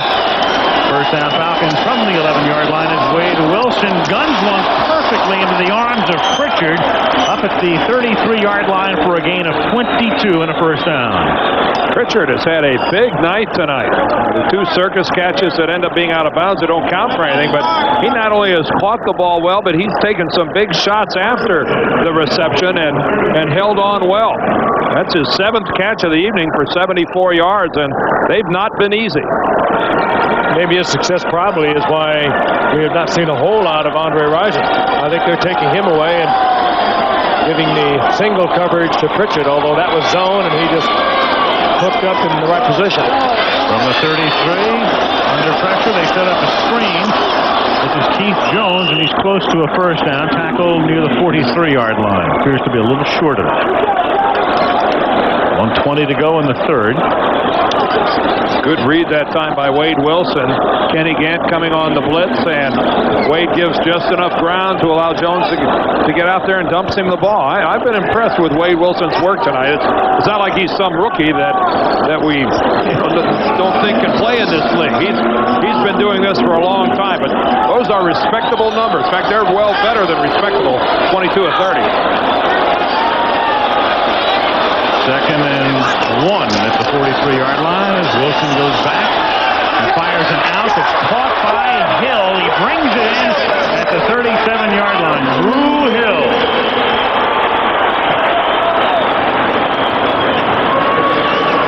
Looking over the numbers for this game, what was it? Drew Hill and his accomplishments past the age of 30. He has been a highly productive receiver later in life.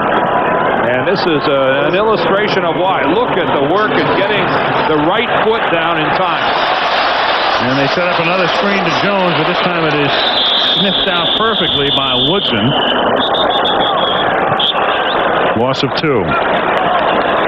Hill again. There's Hill on the sideline, but look at the right foot. Look at him get it down. Let's talk about body control and presence and knowing exactly where you are in relationship to the sideline. That's beautiful work by Drew Hill.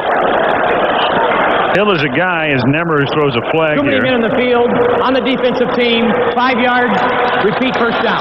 Looking at Steve Hurt's notes here, he had 138 receptions while he was in his 20s. Here we have it right here. And 453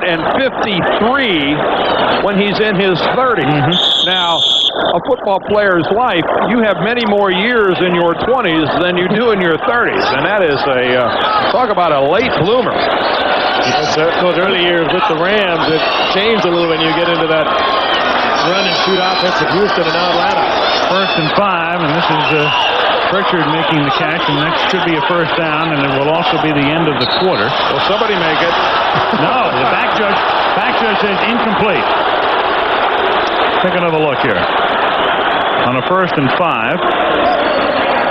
Good call. Touch the ground. Sure did. And that official on the sideline to our camera right there was the only one who really had the vantage point and correctly came in and made the call. End of the third quarter. It's Dallas 34, Atlanta 10, and we'll return. Choo-choo up at Stone Mountain, the park just east of Atlanta. Great tourist attraction.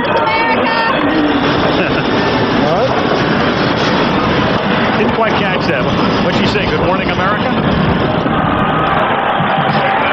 It was I wish I were Miss America. Oh, all right.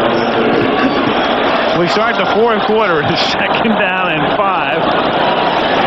Falcons at the Cowboy 32-yard line. Dallas up by 24, and Wade Wilson going all the way incomplete. Intended for Rison, who looks to the flag and sees none. Larry Brown covering. Larry Brown complaining that he was being interfered with by Andre Rison. Larry Brown playing on a pretty sore knee. He's had trouble with it for the past couple of weeks. He gets tied up man for man, number 80. 24 is Larry Brown.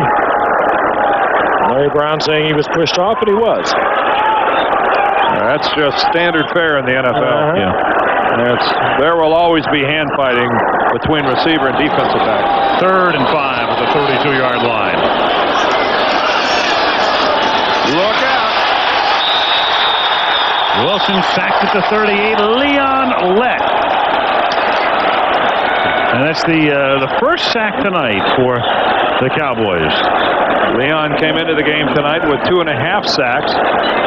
And Dave Wanstead telling us before the game he's not sure that there's a better reserve defensive tackle in the game. Emporia State. Yep. 7th round draft pick. A wee lad, a mere 6'6", 292. They're very deep along the defensive front. Very deep. Deep and young. And there's Jeffcoat having a tremendous year, and he's barely been a factor tonight. Jim Jeffcoat in his 10th season. They've taken a 1st and 5 and turned it into a 4th and 11 and turned it into giving the ball up. Haley. So Haley gets the sack, and they go the entire game without a sack and then pick them up back to back. This is called beating the soft corner. Charles Haley comes right around the soft shoulder of Chris Hinton, who turned and just mainlines it right to Wade Wilson. Gant is shaken up on the play with 14:18 remaining. 34-10, Big D.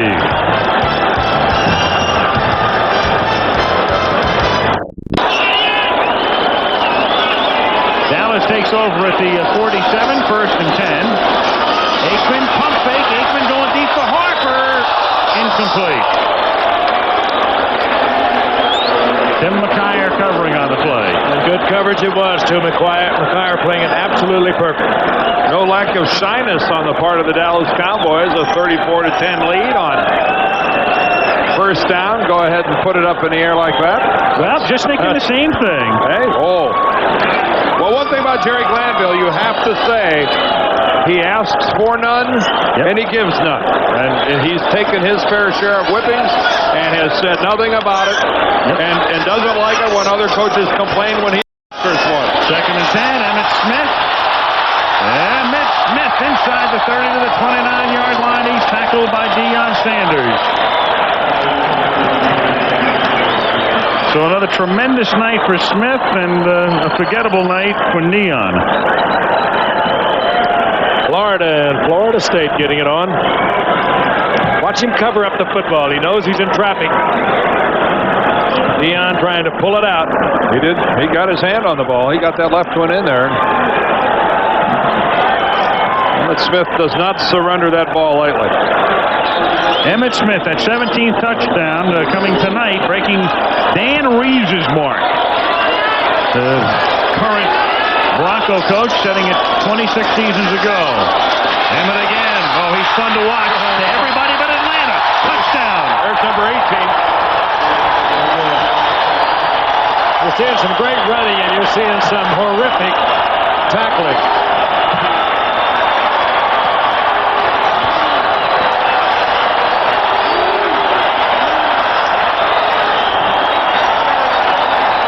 Well, Pro Bowl balloting is tomorrow around the NFL. And you're looking at a man who's just padding the ballot box because he was in anyway. But this might make it unanimous. Emmett Smith. And I have nothing to add after what you said. Good running and horrific tackling. Lynn Elliott for the point after. Emmett Smith has gained 154 yards tonight. That's a 29-yard TD scamper. There's a little altercation out on the field, but nothing worthy of our attention.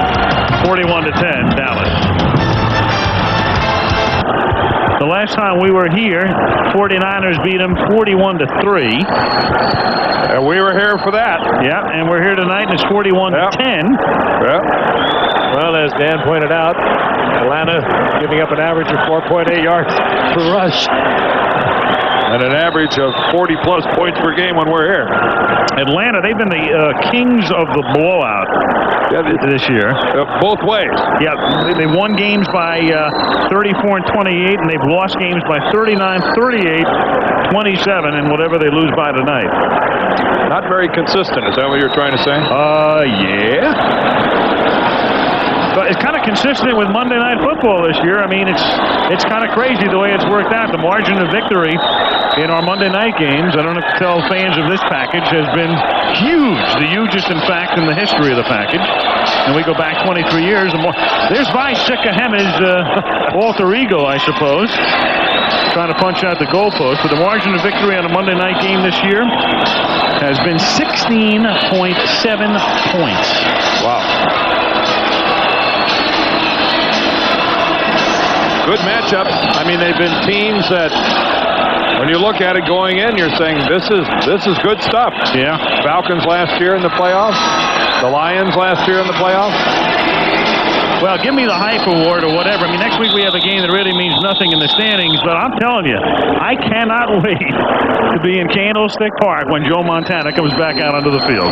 That'll be a moment. That is going to be tremendous. What, it's been 2 years since he's faced live bullets. 2 years. Here is Sanders pinned again. I don't know about that. Yeah, he's coming out. Yeah, he's got to come out. I don't think anybody touched him. No, and the whistle had not blown. That would have been a safety. This is a wacky play, but it's going to turn out to be a run back to the 28-yard line. Only Dion could get involved in something like that. The only way you can end up in the end zone is if your momentum took you into the end zone. Your momentum in chasing the ball. And Dion looked like he fielded that ball cleanly and walked into the end zone.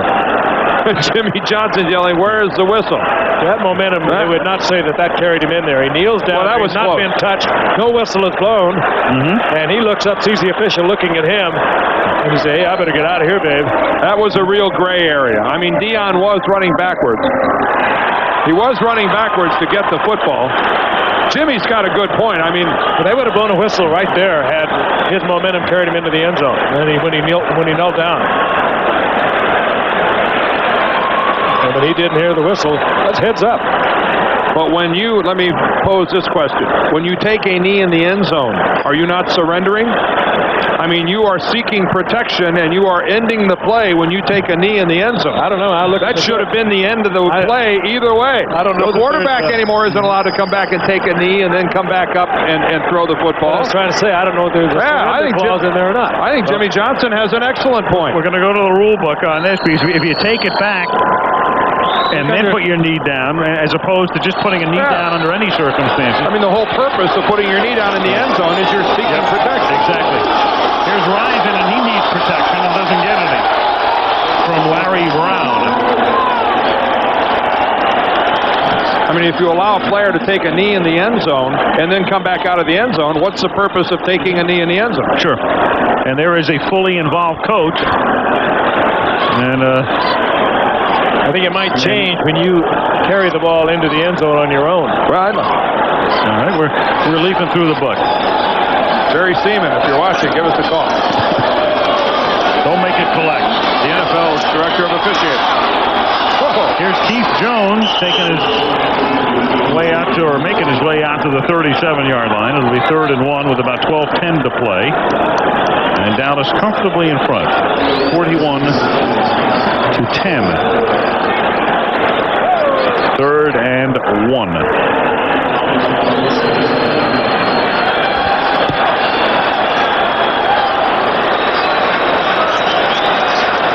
Wade Wilson throwing, and that's caught by Andre Rison. A double spin move. And out to the 50 he goes for an Atlanta first down. Frank, don't you love to see a quarterback like that who throws the ball back to the inside of the field, allowing his receiver to catch it and move upfield? It doesn't sound like much, but it's important. Instead of to the sideline, he threw it back to the middle of the field and gives a guy like Rison a chance to do something with it. Man, a beautiful job by Rison. Kept that knee off the ground, and contact had been made. 1st and 10 at the 50-yard line. Wilson throws. Pritchard makes the catch, avoids a tackle, and picks up 20 as he is steered out of bounds at the 30-yard line by Kevin Smith. Pritchard right under the arms of James Washington, coming up there for the big hit. Pritchard, who's having a big night, was ducked under the arms of Washington, and he was gone. A couple of good moves. Saw Rison a moment ago. Look at this. That was hardly textbook. Pritchard, 8 catches tonight, and look out! That's a big sack by Haley, big in terms of yardage lost. It's going to be a 13 or 14-yard sack. Haley's only had 4 sacks coming in to tonight's game. He's had a couple tonight, but he probably has picked up double teaming more than any other Dallas Cowboy, and Jim Jeffcoat has benefited from that, I'm sure. He has 9.5 sacks. Tony Tolbert has 8.5 sacks, as most of the offensive lines they have played have concentrated on Haley. Officially a 12-yard sack as they spotted at the 42. It's 2nd and 22. It is swung out here to Michael Haynes. And Haynes goes down to the arms of a trio of Cowboys at the 30-yard line. It'll be 3rd down and 10. Bill Frayling coming out of the game. He's another one of that offensive line that has a bad knee. He just couldn't make it, Frank. He just took himself out of the ball game. Frayling and Hinton both will require knee surgery at the end of the season. And Mike Ken, the left tackle, was playing with a partially torn medial collateral ligament. Here's Wilson on 3rd and 10. He has to get to the 20 to convert, and he's tackled at the 25-yard line by Mickey Pruitt. And it'll be 4th and 5 with 9:45 left in the 4th quarter, and the Cowboys up 41-10. You would be hard-pressed to find a football team that has had as much trouble in the training room as have the Atlanta Falcons. There's another look at Mike Ken on the sideline.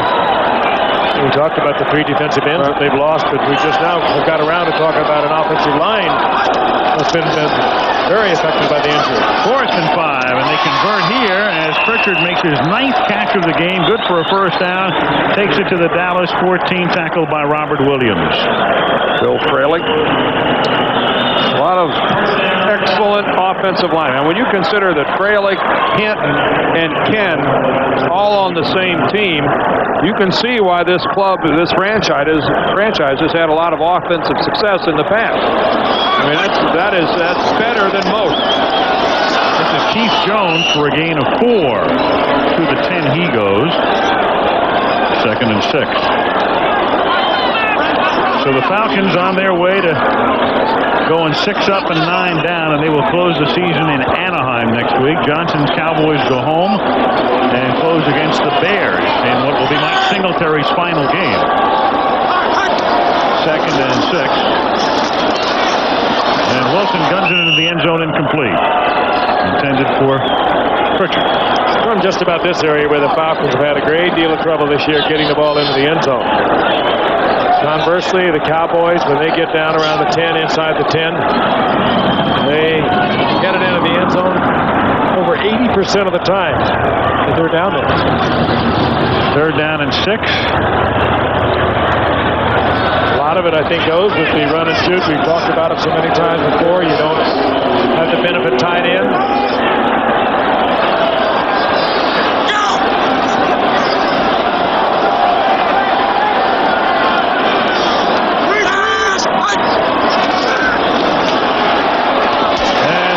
For a touchdown by Andre Rison.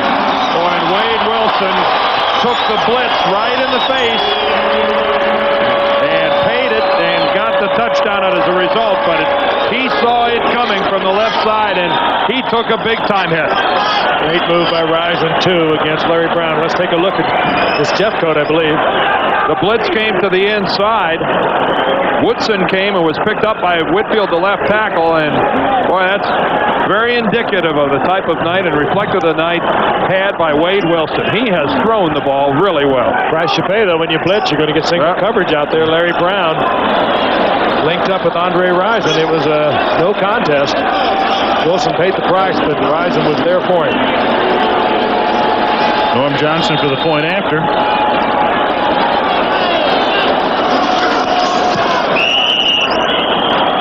Well, numbers can be screwy sometimes. Wilson is 30 of 41 for 342 yards. Numbers like that get you to the Pro Bowl, but it doesn't get your team anywhere. They're down 41-17. They have 9 men up within a few yards of Norm Johnson at this point. And the sure-handed types. Including guys like Michael Irvin and Alvin Harper are out there. And Atlanta making the shift. They don't always go with the onside kick. But this looks like they definitely will. A couple of bounces and then take that last high bounce and go for it. It's much easier to do on artificial turf. Has to go 10 yards for Atlanta to make it pay off. And That went 10 yards. Coming up with it is Bruce Pickens, but what are they going to say? I'm not sure it went 10 yards out. He's standing right on the 45. Was he in bounds? There's a flag down, among other things. I think they're offside. Atlanta. Larry Nimmer is telling us. Number 29 of the kicking team, offside, 5 yards, re-kick. Re-kick. Joe Fishback. And I will. I don't want to be nitpicking. Smells like a red herring to me. Oh yeah. We're floundering. I know. I understand. Now, if you're perched up here watching what we're looking at. There's another flag. Now that ball was touched by a Cowboy before it went 10 yards. Yep, that was Darrell Johnston. And again, Pickens is involved in the play.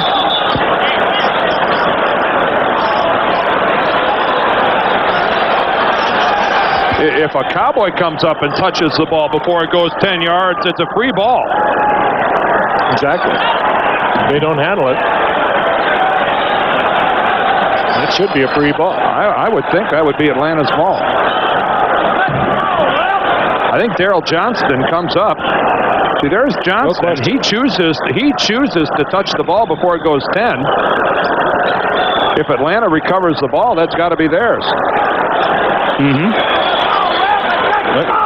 Fishback's involved in this play here. Yes, he was. I knew he'd work his way in here. You mean he's back? Back on the hook. That was kind of a half-hearted first down signal by Jimmy Johnson. We have There's a flag down here as well. Ray Horton wanted to know what's going on here. We have the kicking team offside again.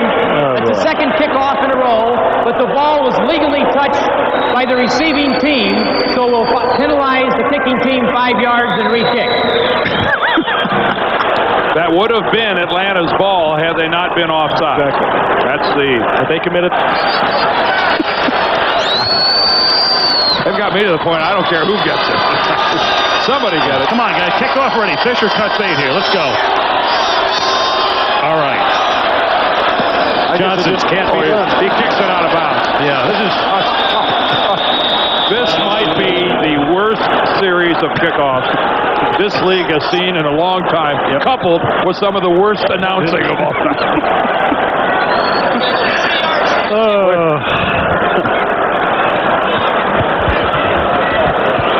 Kickoff out of bounds.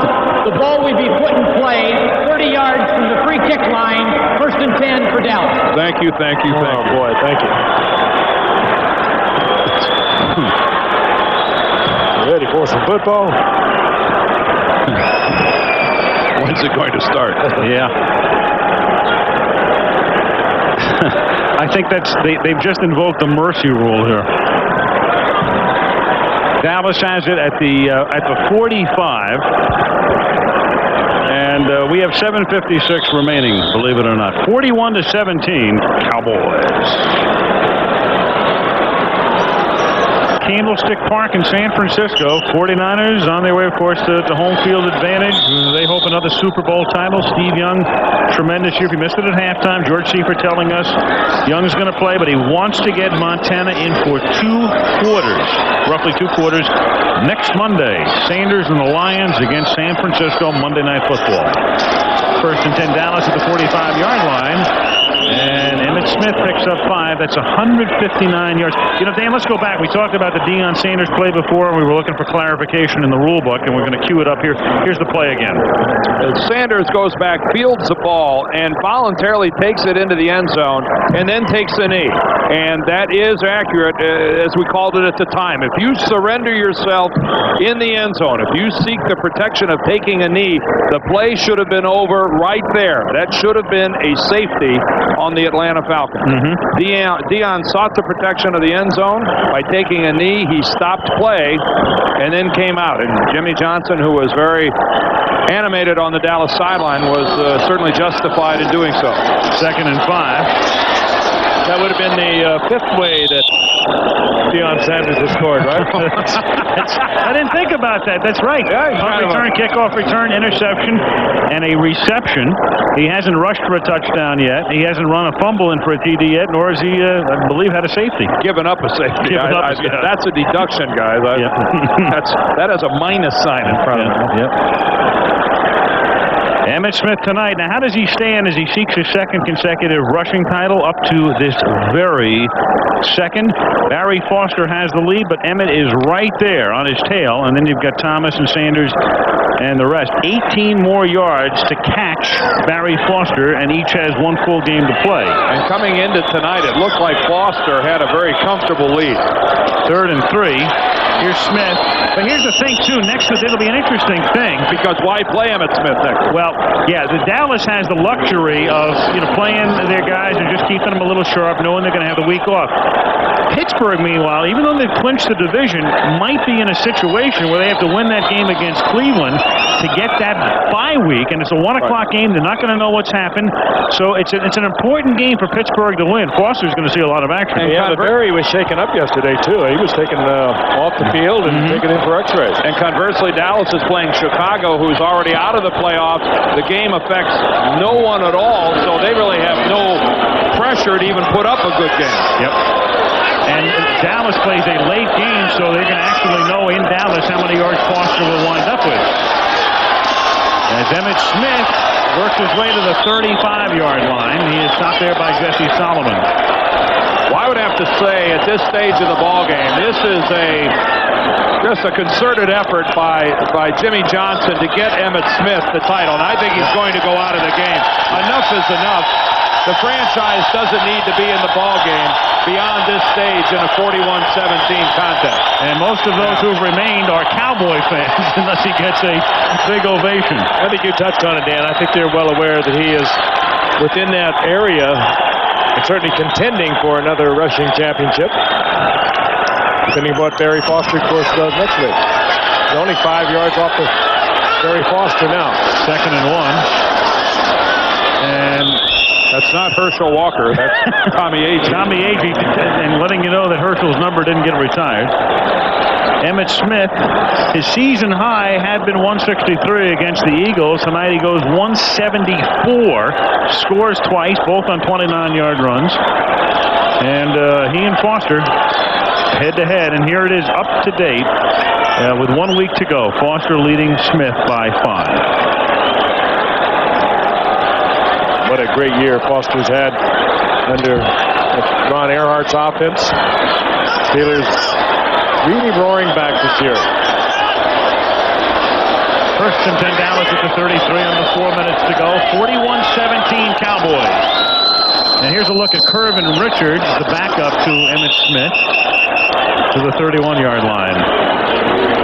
So the Cowboys are going to set a franchise record, 12 wins. They'll be 12-3 with a potential to win 13. Onto the playoffs they go. Johnson in his 4th year, and he's taken his team just about to the top, and we'll all know in a month or so. And unless we are dead wrong, and I don't think so, get used to this picture.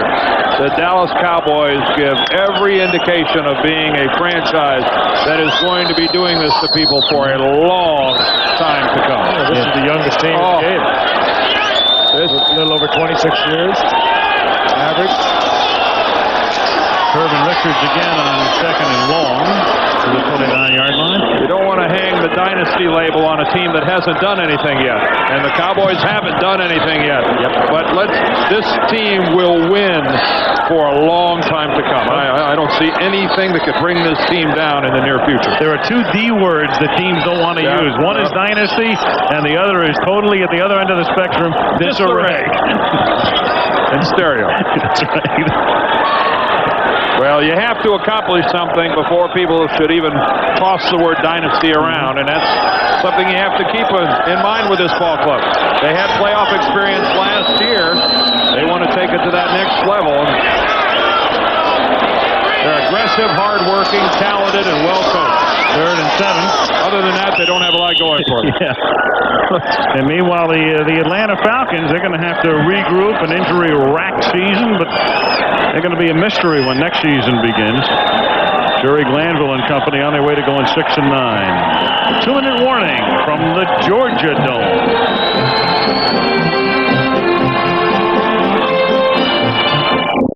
You may not have given side impact collisions much consideration, but Buick has.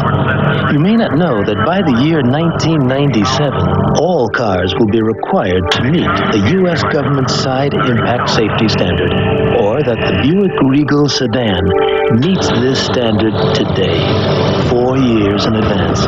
But it is important information, and we think it's definitely food for thought.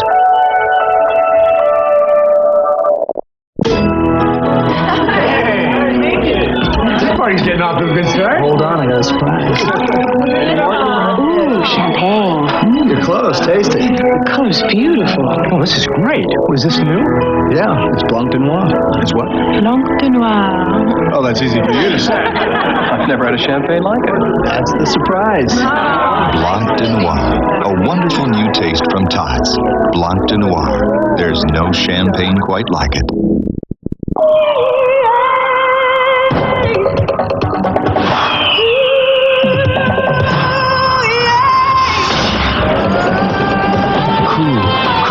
Clean, Old Spice. It puts the wind in your sails.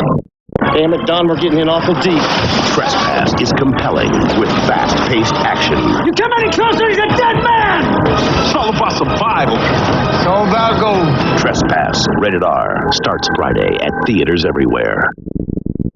We've got to play those old guys and the women. This is going to be no contest. Can you believe those guys? Don't miss the Wendy's 3-Tour Challenge. Coverage begins Saturday on ABC. At the 2-minute warning on 4th down and 5, Lynn Elliott comes out to attempt a 46-yard field goal. Burline to hold. This is Jimmy Johnson not wanting to break the rhythm of what he would do in any ballgame. And that one hits the upright.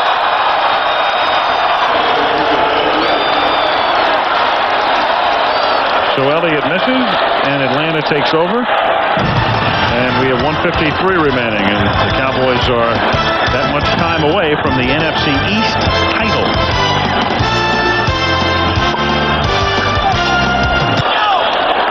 .153 to go. Billy Joe Tolliver comes into the game. Wade Wilson is done for the night. And, of course, Atlanta's been done for the night for some time. They're down 41-17. And Tolliver throws, and that's the first catch of the night made by one James Milling up at the 32-yard line. He's tackled there by Mickey Pruitt. Jerry Jones, owner of the Cowboys, down there getting and receiving congratulations from Charles Haley and Thomas Everett. He built it, and they have come. Victories. The two JJs, Jerry Jones and Jimmy Johnson. Tolliver throws. And as we said at the top, it's been those two guys and then no jablonis. There's been no personnel director and no general manager. These guys should get all of the blame or most of the credit. It's as simple as that. It's been Jones and Johnson. And right now they're getting all of the credit, and they deserve it. Well, in '89, when they looked over their football team and said, we want to change it, they looked around and said, what kind of an asset did we have? They both agreed. It was Herschel Walker. Nothing against Herschel. They just got a bundle for him, and they went from there. 43 trades later, 29 of them Plan B players coming in. First and 10 at the 42-yard line. Is it your insinuation, Al, that a lot of other teams have jablonis? Well, I just feel like Groucho Marx. I mean, that was kind of like the word that comes down with the duck tonight, right? The $200 word. We just created one. At the 47-yard line, Tony Jones was the guy who made that last catch, and Tony Jones is shaken up. So Dallas wins the NFC East, and we can update the playoff picture to the moment and simplify it. San Francisco home field advantage throughout. That's Dallas week off, then they host a game the second weekend of January at home. Minnesota plays in that first round the weekend after New Year's, and they will host a game. New Orleans and Philadelphia have a chance to host games. New Orleans, simply by beating the Jets, will do it. And that's a likely scenario. Philadelphia still with a chance. Green Bay and Washington each with a chance to get in. Washington has the better chance, though if both win and Philadelphia loses, then Green Bay gets in. Washington plays the Raiders on Saturday, and Green Bay plays on Sunday against Minnesota. But of those bottom two, one is in, one is out. One is in, one is out. Same here. Same here. You've got Buffalo, you've got Miami. Pittsburgh has clinched the division title. Nobody has been guaranteed a week off at this point. San Diego's in and Houston is in, so a lot still going on. And, of course, Kansas City plays Denver this week at Arrowhead Stadium. Winner in, loser out. Could you repeat the NFC again? Well, the AFC is simple with that Kansas City-Denver game. Tolliver taken down by Jim Jeffcoat. With a spike by Jim Jeffcoat. And Tolliver, who already has a slightly separated shoulder, they used that as a reason why Wilson even got the start last week. Slow and arising. Michael Irvin. Michael, I haven't worried with you, but he is a football player. He brings it every time. Damn it. He is the franchise. Second and 20. Whoa.